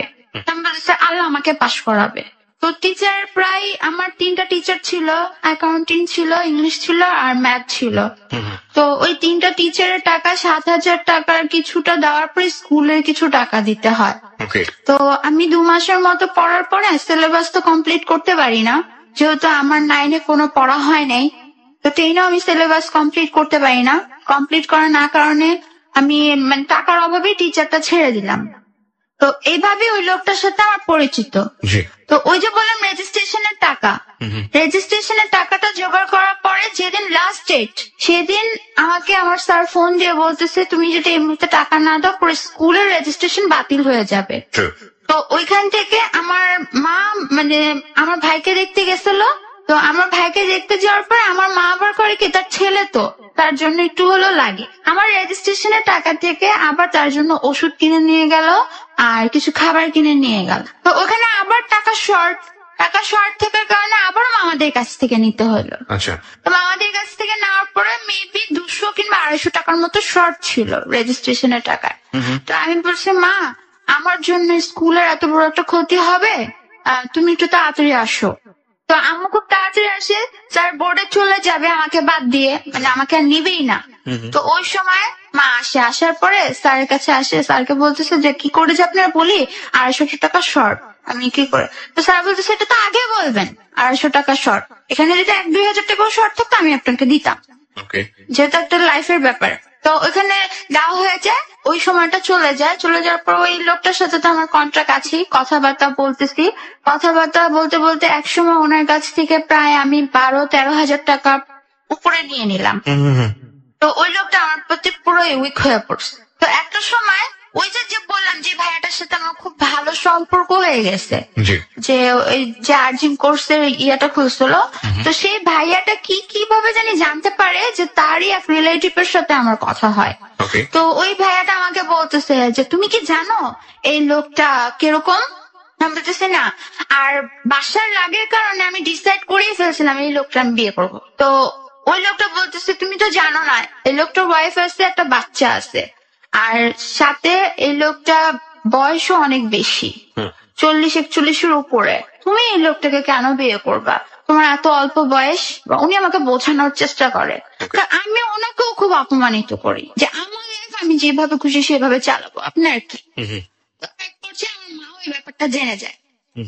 আমার মা আমার খুব রিকোয়েস্ট করে যে মা তুই এই কাজটা করিস না, দরকার হলে আমি আমার 2টা কিডনি বিক্রি করে দিব তোরা পড়ানোর জন্য, তুই যাতে সুখে থাকিস। আজ পর্যন্ত তো তুই যা চাইছিস আমি তাই দিছি, কোনো কিছুর অভাব রাখি নাই, এত কষ্ট করে হলো আমি তোরা পড়াইতেছি, তুই কেন এমন করতেছিস। তো আমি তখন ওই কথাটা বলছিলাম, বাবা বলছিল না আমাকে দেহ ব্যবসা করে পড়াশোনা করতে, তো এই জন্য আমি খারাপ হই, আর আমি এটা করবো, আর আমি এই লোকটাকে বিয়ে করবো, এই লোকটা 40 হোক 41 হোক আমি বিয়ে করবো। তো এই কথা বলার পরে আম্মু এক পর্যায়ে খুব হার্ড হয় এই কথাটা শোনার পর। তা আম্মু বলতেছে আচ্ছা ঠিক আছে, তোর যা খুশি মন চায় তুই তা কর। তাও তো মায়ের মন মানে না, প্রতিনিয়ত বাধা দেয়। তো এর মাঝখানে আরেকটা ছেলের সাথে আমার সম্পর্ক হয়, সেও রং নাম্বারে আসে, সে ফোনে আমাকে কল দেয় রাত 3টার দিকে। ওকে। তো মিস কলের মতো, তার পরের দিন আমি আবার ব্যাক করি, তো ফোনটা বন্ধ পাই, 2টা টেক্সট আসে, অটো যে টেক্সট গুলা থাকে ওগুলো আসে। তো আমি বলি ফ্রড ব্যাপার, এরকম করে বকা দিতেছি ওই ছেলেটাকে। তো ওই ছেলেটাকে এই সাইডে তো উনি আছেই, আর ওই ছেলেটা তো বকা দেওয়ার পরে ওই ছেলেটা ফোন ব্যাক করছে। ব্যাক করার পরে ওই ছেলেটা বলছে সরি, আমি তো কালকে আপনাকে মানে একটা ডিজিটের ভুল হওয়ার কারণে ফোন দিয়ে দিচ্ছিলাম, আপনি কিছু মনে করেন না। তো ওই ছেলেটা আমার ভয়েস শুনেই পাগল হয়ে গেছে। ওকে। তো আমি হাসতে হাসতে বলতেছি কিরকম পাগল, আপনি ডিজিট ভুল করে ফেলছেন রাত 3টার দিকে, ফাজলামি করার জায়গা পান না। তো ও আমার হাসি আর আমার ভয়েস শুনিয়ে পাগল হয়ে গেছে। তো এরপরে ওই ছেলেটা কল দেয়, আমি ফার্স্টে খুব খারাপ ব্যবহার করি, খারাপ ব্যবহার করতে থাকি যে আমার কাছে আর কল দিবেন না, কেন কল দেন, আপনার বাসায় কি মা বোন নাই। ইনফ্যাক্ট এটা আপনি ন্যাচারালি করছেন নাকি এগুলো প্ল্যান করেই করছেন? না, ওই ছেলেটার সাথে আমার কোনো প্ল্যান নেই। ওকে। আর যে যতজনই আসছে সবই প্ল্যান করে? না, প্ল্যান করে না, মানে আমি নিজের ইচ্ছে কোনোটা আনি নেই, Okay. সবাই রং নাম্বার আমার সাথে কালেকশন। কিন্তু আপনার টার্গেটই থাকতো এটা যে আর যে আসতো যদি আমার প্রতি ফেসে যেত তখন আমি বলতাম যে না আমি একে কোনো কাজে লাগাবো। ওকে, মানে কাজে লাগাবো বলতে কি আমি টাকা আর্ন করবো। হ্যাঁ। ওকে। তো ওই যে বিদেশি ছেলেটা এই ব্যাপারটা নিয়ে খুব লেগে যায়। ওই বিদেশি ছেলেটা বলে যে দেখো আমার বয়স খুব কম, এই জন্য আমি বিয়ে করতে চাচ্ছি, তোমার তো অল্প বয়সের মেয়ে, তোমার বেশি হবে, তুমি এসব ব্যাপারে কিছু বোঝো, আর তুমি দেখতেও খুব। একটা পর্যায়ে এই কথাটা আমাকে বলতেছে যখন আমি ওনার বিয়ের কথাটা বলি, তা আমি বললাম আপনি কিভাবে দেখছেন, বলে আমি আমার ওই রিলেটিভের অফিসে তোমাকে দিই, ওকে। আর তোমার সাথে আমি খুব মজা পাবো। তো আমি একটা পর্যায়ে খুব রেগে গিয়ে বললাম এই কারণে আপনি আমাকে বিয়ে করতে চাচ্ছেন, এই কারণে আপনি আমাকে টাকা ইনভেস্ট করছেন আমার পিছে, আমার প্রতি কোনো ভালোবাসা নাই। ভালোবাসা আছে কিন্তু মেইন উদ্দেশ্য আমার এইটা। সে আমাকে এই কথাটা বলে, এই কথাটা বলার পর ওনার সাথে আমার খুব ঝগড়া লাগে এই ব্যাপারটা। উনি আমাকে আবারও বলতেছে যে দেখো বোঝার চেষ্টা করো, পৃথিবীটাই জন্য অন্য কিছুর জন্য না। এই জন্যই আমি তোমাকে পছন্দ করছি, আর তুমি দেখতো ওরকম, তোমাকে ভালো লাগে, আর তোমাকে যে দেখবে সেই পছন্দ করে। তো একটা পর্যায়ে আমি বললাম আচ্ছা ঠিক আছে আমি বিয়ে করবো, আপনার বউ বাচ্চা নিয়ে বিয়ে করবো, আমার কোনো সমস্যা নাই, কিন্তু আমার কিছু চাহিদা আছে। উনি বলতেছে কি, আমার প্রতি মাসে 20,000 টাকা করে লাগবে। আমি তখন বললাম ওকে। তো উনি বলতেছে আচ্ছা ঠিক আছে। তো উনি আমাকে বলছে বিয়ের পরে উনি আমাকে বাহারাইন নিয়ে চলে যাবে। তো বাহারাইন নিয়ে চলে যাবে, আমি বলছি আচ্ছা ঠিক আছে আমি বাহারাইন যাবো ঠিক আছে, বাট আমার প্রতি মাসে 20,000 টাকা করে আমার হাতে দিতে হবে। উনি বলছে আচ্ছা ঠিক আছে। তো ওই টাইমটাতে ওনার যে রিলেটিভ, ওনার কাছে আবার শুনতে পারি ওনার বউ যে মানে আমার যার সাথে কথা হয় তার পেটে বাচ্চা, সে প্রেগনেন্ট। এটা শোনার পরে আমি ওই ভদ্রলোকের সাথে আবার কথা বলি যে আপনার বউ তো পাওয়ার নেই, তাহলে উনি প্রেগনেন্ট হলো কি করে? আপনি তো মিথ্যা বলছেন আমার সাথে, তো বিশ্বাস করো ওর নাই, আর এই বাচ্চা আমার না, তো কার? তো এই ব্যাপারটা নিয়ে অনেক ঝগড়া হয়। ঝগড়া হওয়ার পরে একটা পর্যায়ে ওনাকে স্টপ করে দিই। স্টপ করে দিয়ে ওই যে ওই ছেলেটা, যে ছেলেটার কথা বললাম যে একটা সময় পরিচয় হয়, ওই ছেলেটা থাকে মিরপুর। ওই ছেলেটার নামটাও আমি বলতে চাচ্ছি না। তো ওই ছেলেটার সাথে আমার কথাবার্তা হয়, প্রতি রাতে কথাবার্তা হয়। তো দিনে দিনে দেখা যেতেছে ওই ছেলেটা আমার প্রতি খুব উইক হয়ে পড়ছে, ওকে। খুবই উইক হয়ে পড়ছে। তো ওই ছেলেটার থেকে আমি খুব বড় কিছু অ্যামাউন্ট নেই। ওই ছেলেটাকে শুধু বলতাম আমার মোবাইলে 100 টাকা রিচার্জ করে দিস তো, ওকে আমি তুই করে বলতাম, ও আমাকে রিচার্জ করে দিত। তো আমার এরকম করতে করতে এসএসসি পরীক্ষা চলে আসে। এসএসসি পরীক্ষার সময় ওই ছেলেটা আমাকে প্রপোজ করে। তো অ্যাটলিস্ট আমি বুঝতে পারলাম ওই ছেলেটা আমাকে লাভ করতে শুরু করছে। ওই সময় এসএসসি পরীক্ষার সময় আবার ওই লোকটা ফিরে আসে। ওই লোকটা বলতেছে দেখো যা হওয়ার হয়ে গেছে ভুলে যাও, আর তুমি আমার কাছে ফিরে আসো। আমি বলছি আচ্ছা ঠিক আছে ফিরে আসবো, কিভাবে? তো বলতেছে আচ্ছা ঠিক আছে তোমার এসএসসি পরীক্ষা কমপ্লিট হয়ে গেলে তুমি পাসপোর্টের জন্য আমাকে ছবি টবি পাঠিয়ে দিও, আমার এক খালাতো হয়ে গেছে ও পাসপোর্ট করে দিবে, আমি ভিসা পাঠিয়ে দিব। তা আমি বলছি আচ্ছা ঠিক আছে ভিসা পাঠিয়ে দিবেন, ঠিক আছে। তো আমার উদ্দেশ্য আমি ওর কাছ থেকে আবার টাকা নিয়ে আমি ওকে না করে দিব, আমি ওর কাছ থেকে টাকা নেবো। তো আমি ওরা বললাম কি আমাকে কিছু টাকা পাঠান। তো আমাকে প্রায় 7-এর মতো পাঠায়। এরকম পাঠানোর পরে পরবর্তীতে আমি বলছি আমি আপনার সাথে মজা করছি, আমি আপনার সাথে কোথাও যাব না। আপনি কি করে ভাবলেন আপনার 40 বছর বয়স আমি আপনার সাথে যাব? তো উনি আমাকে বলতেছে তুমি আমাকে কাঁদাইলা, এর পরিণতি অনেক খারাপ হবে। তো পরীক্ষা দিতে দিতে ওই ছেলেটার সাথে যে মিরপুরে থাকে তার সাথে খুব ভালো একটা সম্পর্ক হয়ে গেল। ওর কাছ থেকে আমি কোনো বিগ অ্যামাউন্ট নেই না। এর মাঝখানে ভুলে গেছি যে আমি টিউশনি যে করাইতাম, আমি টেস্ট পরীক্ষার সময় দেখা যেত সকালে আমার পরীক্ষা, আমি সারাদিন টিউশনি করা এসে রাত 11টা বাজে পড়তে বসতাম। তো সেই টিউশনিটা আমার এসএসসি পরীক্ষার সময় থাকে। তো আম্মু বলতেছে তোর এসএসসি পরীক্ষা যদি টিচার না রাখি তুই পড়বি কিভাবে? তো আমার পরীক্ষার 1 মাস আগে টিচার রাখা হয়। তো পুরো 9-10 2 বছরের সিলেবাস আমার 1 বছরে কভার করতে হবে। আমি কি করে এটা পারবো? প্রেশার পড়ে গেছে। আর স্কুলে আমার পুরোপুরি চ্যালেঞ্জের মতো একটা আমি ছুড়ে দিয়ে আসছি যে আমি পাশ করে দেখাবোই স্যার। তো ওই সময়টা আমাকে দেওয়া হয়, আমি পড়তে থাকি, পড়তে পড়তে একটা টাইমে আমি অসুস্থ হয়েছি। তো অসুস্থ হয়ে যাওয়ার পরে ওই যে মিরপুরের ছেলেটা ও আমাকে আবার প্রশ্ন জোগাড় করে দিতেছে। তো অসুস্থ অবস্থায় এসএসসি পরীক্ষা দেই, ওই সময়টা ওই ছেলেটা আমার সাথে কথাবার্তা বলে। তো এর মাঝখানে আরেকটা বিদেশি পার্সনের সাথে আমার কথা হয়, সে থাকে সৌদি আরব। তার কাছে আমি টাকা তেমন চাইতাম না, সে ফোনে আমাকে 200, 300, 400 মতো লোড করে দিত। আচ্ছা। তো একটা সময় আমি যখন ইন্টার ফার্স্ট ইয়ারে ভর্তি হই তখন ওই লোকটা সৌদি আরব থেকে আসে, সে শপিং করে নিয়ে আসে, আমাকে একটা পারফিউম দেয়, একটা ড্রেস দেয়। তো ওই সময়টা আমি ওই লোকটাকে প্রচুর পরিমাণে টাকা খরচ করে মানে খাওয়া দাওয়া করে পরবর্তীতে ওই লোকটার সাথে আর কন্ট্রাক্ট রাখি না। তো ওই যে ছেলেটা মিরপুরের, ওই ছেলেটার সাথে আমার দেখা হয়। তো এখান দিয়ে আরেকটা কথা বলি, আমি যে বুলবুলি একাডেমিতে গান শিখতাম, তো ওই ছেলেটাদের একটা ব্যান্ডের দল ছিল, ওই ব্যান্ডের দলের একটা ভোকাল দরকার ছিল, মেয়ে ভোকাল।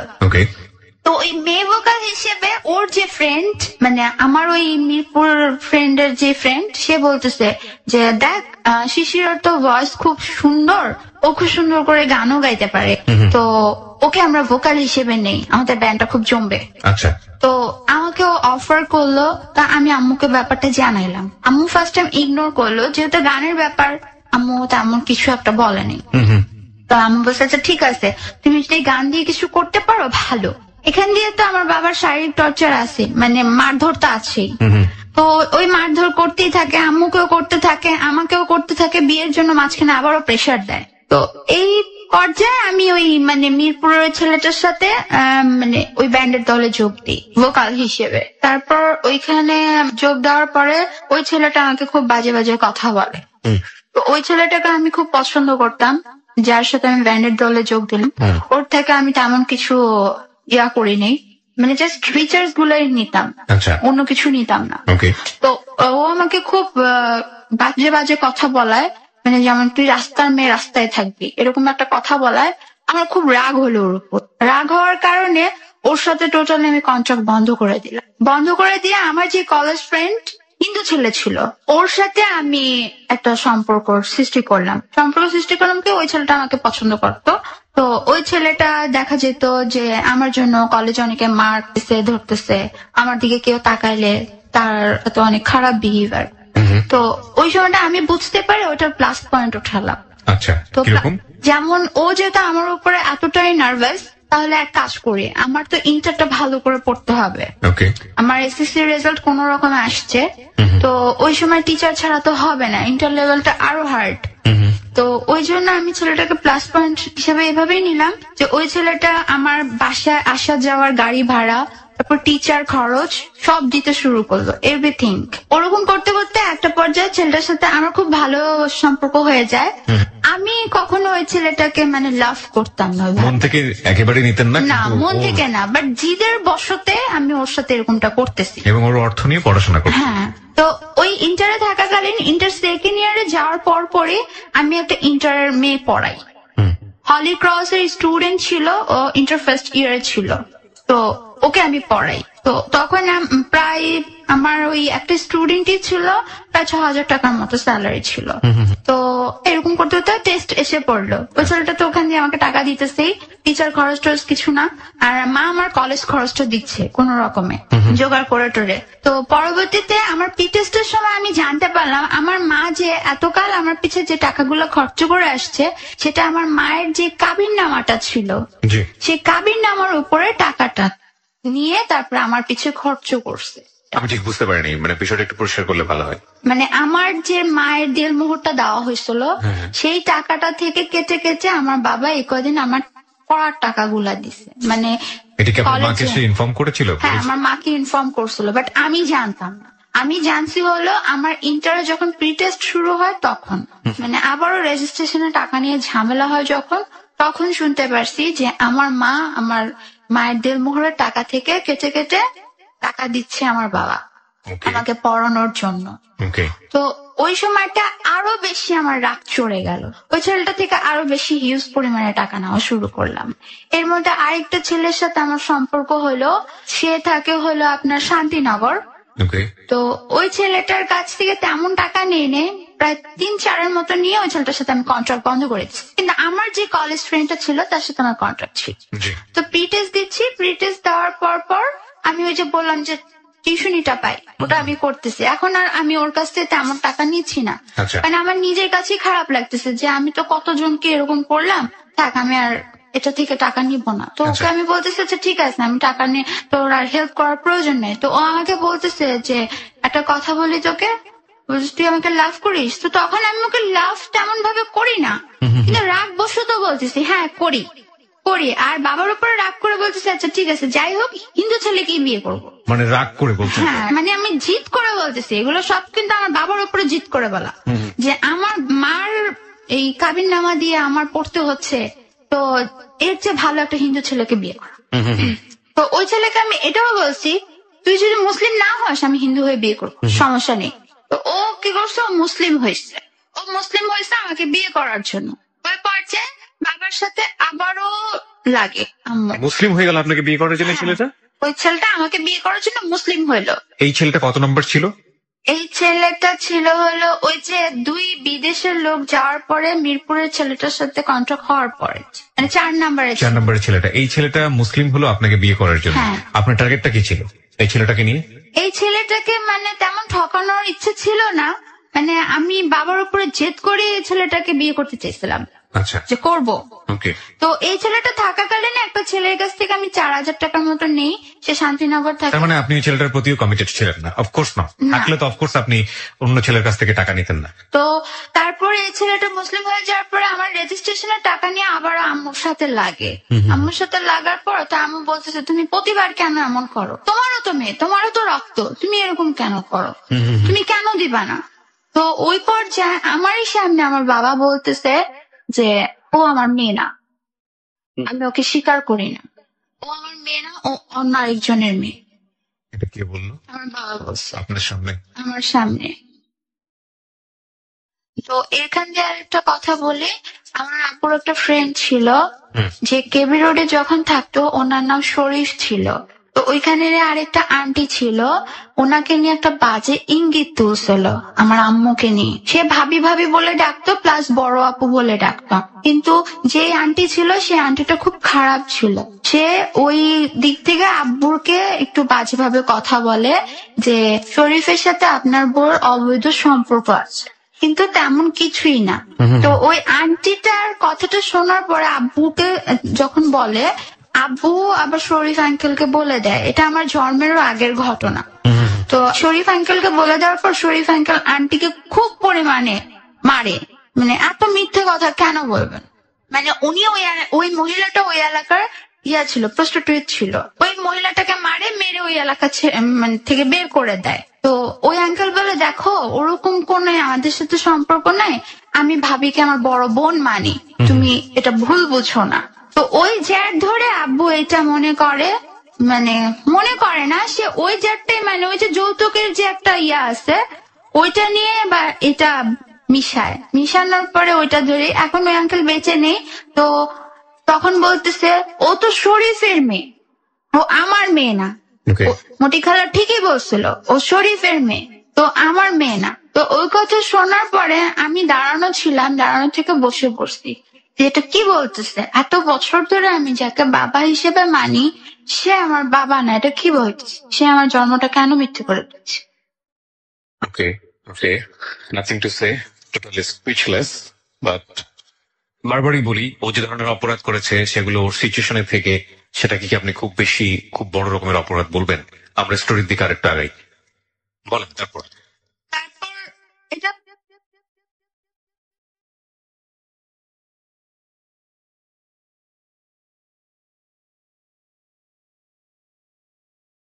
মানে আমি যতটুকু বুঝতে পারছি যে আপনার এই পড়াশোনার খরচটা আসলে দিচ্ছে আপনার মা, এবং আপনার বাবা তাকে কন্ডিশন দিয়েছে যে আমি টাকাটা দিব, কিন্তু তোমার দিন মুহূর্তে থেকে সেটা পরিশোধ হবে। হ্যাঁ। ওকে। তো ওই যে হিন্দু ছেলেটা মুসলিম হলো, তো ও আমাকে একটা সময় বলতেছে কি যে আমার না কিছু টাকার প্রয়োজন। তো তখন জানি আমি কেমন একটু চেঞ্জ হয়ে গেলাম। কত টাকার প্রয়োজন? ও বলতেছে আমার প্রায় 5-6 মতো প্রয়োজন। তো আমি বলছি আচ্ছা কিসের জন্য? ও আমারে বললো কি যে রেজিস্ট্রেশনের টাকা একটু গ্যাপ আছে, রেজিস্ট্রেশনের টাকায় গ্যাপ আছে। ওকে, তো আমি আমার স্যালারিটা উঠায় না প্রায় 6,000 টাকার মতো ওকে দিলাম। দেওয়ার পরে আমি জানতাম না ও আরেকটা মুসলিম মেয়ের সাথে সম্পর্ক। ওকে, যে ছেলেটা আপনার জন্য মুসলমান হলো, ওই মুসলিম মেয়েটাকে ও বিয়ে করছে। বিয়ে করে ফেলেছে। ও আমার টাকা দিয়ে ওই মুসলিম মেয়েটাকে বিয়ে করছে।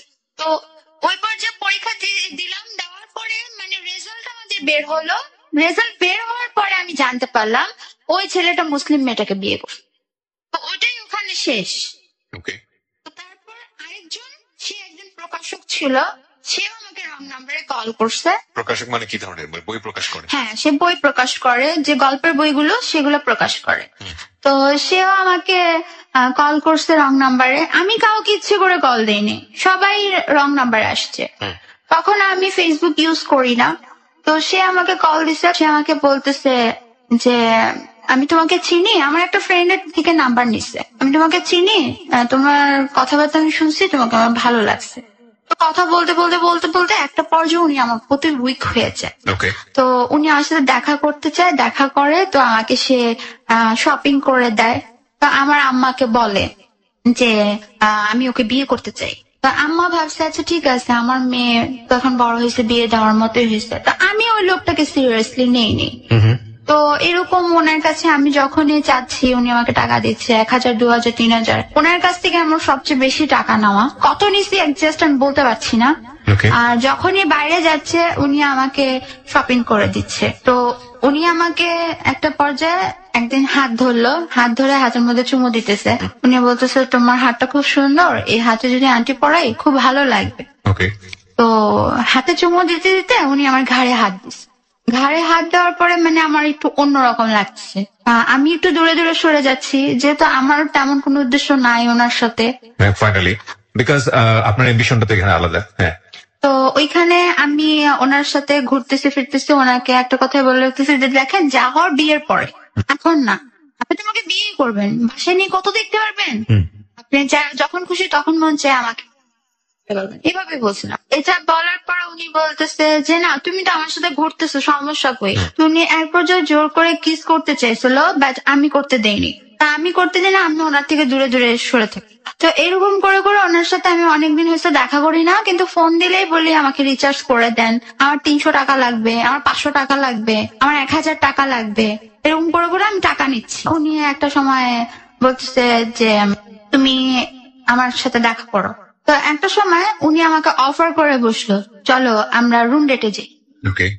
তো আমি তখন বললাম যে আপনি এত মান সম্মান তো লোক, আপনি এই অফারটা কি করে করেন? আপনি টাকা দিচ্ছেন বলে কি আমাকে কিনে নিচ্ছেন? আমি আবার উল্টা ঝাড়ি মারলাম। পরে উনি বলছে আচ্ছা ঠিক আছে, ইটস ওকে, আমি এরকম কিছু করবো না। এর মধ্যে আমি ফেসবুক আইডি খুলি। ওকে। তো ওনাকে আমি আইডি টাইডি কিছুই দেই না। তো আবারও ঘুরতেছি ঘুরতেছি ঘুরতে ঘুরতে ঘুরতে ঘুরতে একটা সময় উনি কি করলো, সেদিন শাড়ি পরে গেছি, উনি বলছে আমাকে শাড়ি পরে যেতে।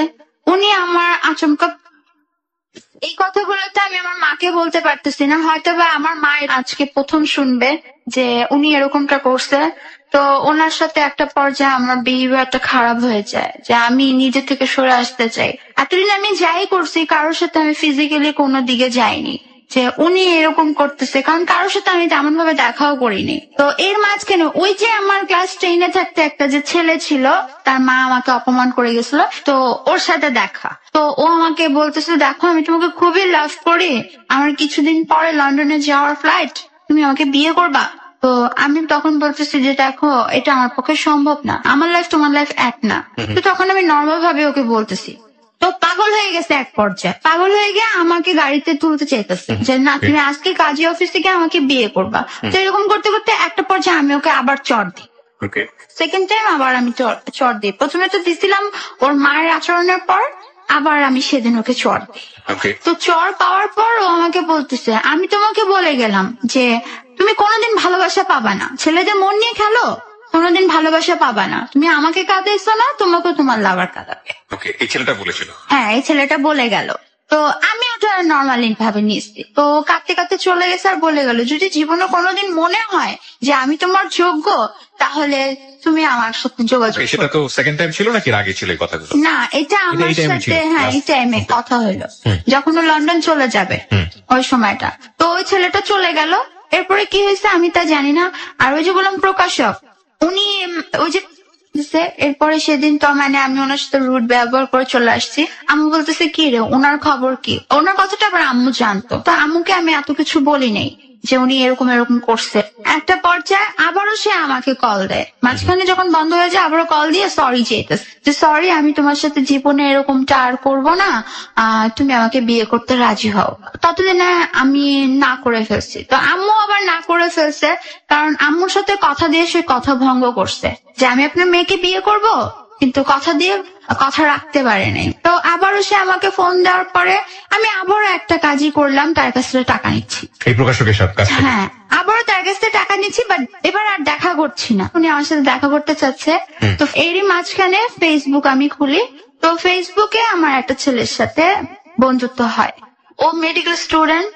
ফার্স্টে মনে করে আমি ফান হিসেবে নেব, ফার্স্টে মনে করে ওকে আমি ঠকাবো, কিন্তু ওকে ঠকাবো তো দূরের কথা, ওর বিহেভিয়ার আমি আর ঠকাতে পারিনি। যে ওকে ফার্স্টে ও আমাকে হ্যাঁ প্রপোজ করছে, করার পরে ও আমাকে বলতেছে যে দেখো মানুষের লাইফে অতীত থাকে, তোমারও লাইফে অতীত আছে, আমি সেটা মেনেই তোমাকে বিয়ে করব। তো ওকে আমি হাসতে হাসতে বলতাম যে আমি কিন্তু তোমাকে পছন্দ করি না, তোমার সার্টিফিকেট পছন্দ করি। বাট ওই ছেলেটা দেখতে খুব স্মার্ট, আর বিয়ে করলে তোমার সার্টিফিকেট কি করব, তোমাকে করব না। তো বলতেছে আচ্ছা ঠিক আছে, তুমি সার্টিফিকেট কি করো বিয়ের সময়, আমি সার্টিফিকেট কি তোমার পাশে শোয়ায় রাখবো, আর যদি আমাদের বাসুর হয় তোমার সার্টিফিকেটের সাথেই হবে, আমার সাথে হবে না। তারপর যে কথা বলতে বলতে বলতে বলতে মাথা থেকে চলেই গেছে, কখন যে আমি এই ছেলের লাভ করে ফেলছি আমি তা নিজেও জানি না। ওকে, যে ছেলেটার সঙ্গে আপনি বর্তমানে সম্পর্ক করছেন সেই ছেলেটা আপনি বলছিলেন যে মেডিকেলে পড়াশোনা করছে, ও কি জানে আপনার আদ্যপান্ত সবকিছু, হ্যাঁ নাকি আজকের এই অনুষ্ঠানে এসে জানবে ফার্স্ট? ও জানে। ও জানে। ওর কোনো অতীত আপনি জানেন? ওর এরকম কোনো পাস্ট নাই। আচ্ছা ঠিক আছে, তো আপনার কখনো মনে হয় না যে এই ধরনের সম্পর্কে আপনি যাচ্ছেন, আপনার বয়ফ্রেন্ড ভবিষ্যতে আপনাকে বিভিন্ন রকমের প্রশ্নের মুখোমুখি করতে পারে? যখন আমি ওকে ঠকানোর চেষ্টা করছিলাম তখন হয়তো বা এই কথাটা মনে হয় নাই। যখন ট্রুলি লাভ করতে শুরু করি তখন আমি ওকে এই কথাগুলো বলি যে আমার সাথে সম্পর্ক রাখতে হলে, আমাকে নিয়ে সারা জীবন থাকতে হলে আমার অতীত সম্পর্কে জানতে হবে। আর যদি আমার অতীত সম্পর্কে না জেনে যদি তুমি আমাকে ঘরে নিতে চাও, আমি কখনো তোমার ঘরে যাব না। তো ওকে আমি এই কথাগুলো বলি, তো ও আমাকে একটা কথাই বলছে, তুমি যা করছো নিজের ইচ্ছে তো করো নাই, জেদ বশত করছো। আর জেদ বশত যেহেতু করছো সেটা অতীতে করছো, বর্তমানে করতেছো না, তুমি আমার সাথে করতেছো না। এটাও বলে দিছো যে তুমি আমার সাথে করতে চাইছিলা। তো এক সাইড দিয়ে তুমি হয়তো বা অনেস্ট এই জন্য বলছো, এই জন্য আমি অতীতে কি হয়েছে সেটা দেখবো না, বর্তমান আর ভবিষ্যতে কি হবে আমি সেটাই দেখবো। কত বছর যাবত আপনাদের সম্পর্ক? 1.5 বছর। মাত্র 1.5 বছর। ওকে, এখন আপনার কি অবস্থা? আপনি একটা প্রাইভেট ইউনিভার্সিটিতে পড়ছেন, রাইট? এবং সেকেন্ড সেমিস্টারে আপনি পড়ছেন। আপনার প্রতি সেমিস্টার ফি কিভাবে সংগ্রহ হয়? ফার্স্ট সেমিস্টার ফি আপনি কিভাবে পেয়েছেন? সেকেন্ড সেমিস্টার ফি কি? ফার্স্ট সেমিস্টার আমি কি মার্কেটিং জব করতাম, যে ওই যে ডোর টু ডোরের জব গুলা থাকতো, ক্যাম্পিং জব যেগুলা। তো আমি ডোর টু ডোরের জব করছিলাম, তারপর একটা কার শোরুমে জব করছিলাম। তো এখান দিয়ে একটা কথা ভুলে গেছিলাম যে মার্কেটিং জব করতে করতে কার শোরুম থেকে আমার একটা কল আসছো ইন্টারভিউর জন্য। তো আমি ইন্টারভিউ দিতে গেছি। আমি লাইফে অনেক ইন্টারভিউ দিচ্ছি, এরকম ইন্টারভিউ আমি কখনো দেইনি। তোমার বিয়ে কবে এটা বলো। ওকে, তো আমি বলতেছি বিয়ে কবে, আমার বিয়ে একদিন হবেই। তো আপনার তো এটা জেনে লাভ নেই। উনি বলছে না বিয়ে কবে বলো, আমার এখানে যেসব মেয়েরা আসে আর সেসব মেয়েরা তো বিয়ে করে চলে যায়। আর বলে রাখা ভালো, উনি মেয়েদের দিয়ে কাজ করায়, ওকে, উনি অফিসিয়াল যে কাজটা মেয়েদের দিয়ে করায়, ছেলেদের দিয়ে করায় না। তো ওইখানে এক পর্যায়ে বলতেছে আচ্ছা ঠিক আছে সিলেক্ট হয়ে গেছো তুমি। তো আমি খুব অবাক হয়ে গেলাম, লাইফে এত জায়গায় আমি গেছি ইন্টারভিউর জন্য, কখনো এরকম কিছু পাইনি। তো আমি পাশের রুমে যাই, যে আমার সিনিয়র কলিগ ছিল সে বলতেছে আসছো বুঝবা কিছুদিনে। তো আমি জয়েন করলাম। তো বস আমাকে একদিন রুমে ডেকে নিয়ে গেছে, রুমে ডেকে নিয়ে গিয়ে বলতেছে যে একটা কথা বললি শিশির, তোমাকে তোমাকে আমার খুব ভালো লাগে। ভালো লাগে বলতে কিরকম ভালো লাগা? অনেক ভালো লাগে। অনেক ভালো লাগার তো কিছু মিনিং আছে, আপনি কোন মিনিং এ আমাকে ভালোবাসেন, মানে বউ হিসেবে নাকি আপনার এমপ্লয়ার হিসেবে নাকি অন্য সাইড থেকে? আমি ওনাকে এভাবে বলি। তো উনি বলতেছে যেভাবেই নাও না কেন আমার ভালো লাগে। আমি বলছি, ভালো লাগার জিনিস তো ভালো লাগতেই পারে। তো উনি এই কথাটা বলার পরে বলতেছে যে এভাবে বলতেছো কেন, আমি তো তোমাকে বউ বানাইতে চাই। মেবি ওনার বয়স 55 কিংবা 54 মতো হবে। মানে একটা পর্যায়ে অফার করে, অফার করার পর আমি এটা মানি না। তো সেদিন আমি কান্না করতে করতে চলে আসছি ওনার ওখান থেকে, ওখানে আর যাইনি, আমি ওই জবটা ছেড়ে দিই। ছেড়ে দেওয়ার পর তারপর থেকে আবারও সে মার্কেটিং এর কাজ করতেছিলাম, প্যাকেজের কাজগুলো করতেছিলাম। যেখানে যেতাম যে সুপারভাইজার গুলা থাকতো পছন্দ করে ফেলতো, আমাকে সময় দিবা, এই করবা সেই করবা। তারপরে যে বস গুলা থাকতো, মানে ইভেন্টের কাজের যে মেইন বস গুলা থাকতো, তারাও এরকম ফোন দিয়ে দিয়ে, ওনাদের কাছে তো নাম্বার থাকতোই, বিপির নাম্বার গুলা থাকতো, তো ফোন দিয়ে দিয়ে বলতো যে হ্যাঁ তোমাকে ভালো লাগছে, তুমি যদি চাও আসতে পারো। এবং আপনি অফার গুলো কি নিতেন? না, আমি অফার গুলা নিতাম না। কেন নিতেন না? কারণ আপনার তো অর্থের প্রয়োজন। আমার অর্থের প্রয়োজন ঠিক আছে, কিন্তু সব সময় আমার এটা মনে হতো যে আমি যদি এই কাজটা করি, আমার মা আমার ওই কথাগুলো শোনার পরে যে কষ্ট পাইছে অথবা তার চেয়ে আরো বেশি কষ্ট পাবে। কিন্তু আপনি তো বেশ কিছু ছেলের কাছ থেকে ফোনে কথা বলে হোক বা যে কোনো কথা বলে হোক, আমি তো সেটা আমার বাবার উপরে জেদ করে করছি। রাইট। আপনার মা যদি আজকে বিষয়গুলো জানে যে এতগুলো ছেলের সঙ্গে আপনি এই ধরনের সম্পর্ক করে তাদের কাছ থেকে আপনি টাকা পয়সাগুলো নিয়েছেন আপনার লেখাপড়া করার জন্য, বেঁচে কোনো কিছু, আপনার মা এই বিষয়টাকে সহজভাবে নিবে? সে কখনোই মানবে না, সে অনেক কষ্ট পাবে। নেসেসিটি নোজ নো ল, মানে প্রয়োজন কোনো আইন মানে না। বহুবার একটা কথা বলেছি, প্রয়োজন কোনো নিয়ম মানে না। পেটে ক্ষুধা লেগেছে, তখন যদি খাবার আপনাকে শেষ পর্যন্ত চুরি করে আনতে হয়, আপনি কি করবেন? বেঁচে থাকার জন্য হয়তো আপনাকে সেটাই করতে হয়। তবে না করাটাই ভালো। কিন্তু এই ভালো কতক্ষণ পর্যন্ত ভালো? আমরা আসলে যার জীবনের অপ্রিয় সত্যগুলো এখানে তুলে ধরেছি, সে আসলে নিতান্তই এক ধরনের অসহায়, এবং অসহায় হয়ে বাধ্য হয়ে এমন কাজ করেছে। কেন আপনি আজকে যাহা বলিব সত্য বলিবতে এই জীবনের অপ্রিয় সত্যগুলো লাখো মানুষের সামনে বললেন? আমার মনে হয়েছে আমি যে ছেলেদের সাথে এই কাজগুলা করছি, হুম। মানে ওদের ফিলিংস নিয়ে খেলছি, ওদের ভালোবাসার জায়গাটা নিয়ে খেলছি, হুম। হয়তোবা আমার এটা করা ঠিক হয়নি। কারণ মন ভাঙা মসজিদ ভাঙার মতো। তো আমি ওদের মন ভেঙে অনেক বড় অপরাধ করছি, হয়তোবা সেটার শাস্তি আমি পাইতেছি, এখনো কোনো সলিউশন হয়নি। Okay. তো সেই কারণে আপনি বলতে চাচ্ছেন যে আজকের পরে আপনার মতো ভুল যেন কেউ না করে, তাই কি? হ্যাঁ, এটাই বলতে চাচ্ছি, আর যাই করুক কারো মন নিয়ে যাতে কেউ না খেলে। ওকে, আর আপনি আজকে এখানে যে পরিস্থিতিতে বাধ্য হয়ে আসলেন, স্পেসিফিকলি আপনি যদি বলেন যে বাবাদের রোল আসলে কি হওয়া উচিত পরিবারে? বাবাদের মানে সত্যিকার আপনার বাবা যদি আপনাকে হেল্প করতো তাহলে তো আপনার আজকে জায়গাটা। না, আমার বাবা যদি সবসময় আমার উপরে সেই গাইডলাইনটা দিয়ে রাখতো, সেইভাবে যদি সে প্রোটেকশনে রাখতো, প্লাস তার যে বাবার জায়গাটা, সেই জায়গাটা যদি সে ফিল আপ করতো, তার দায়িত্বটা যদি সে ঠিকঠাক ভাবে পালন করতো, হয়তো বা আজকে আমার এই দিন দেখতে হতো।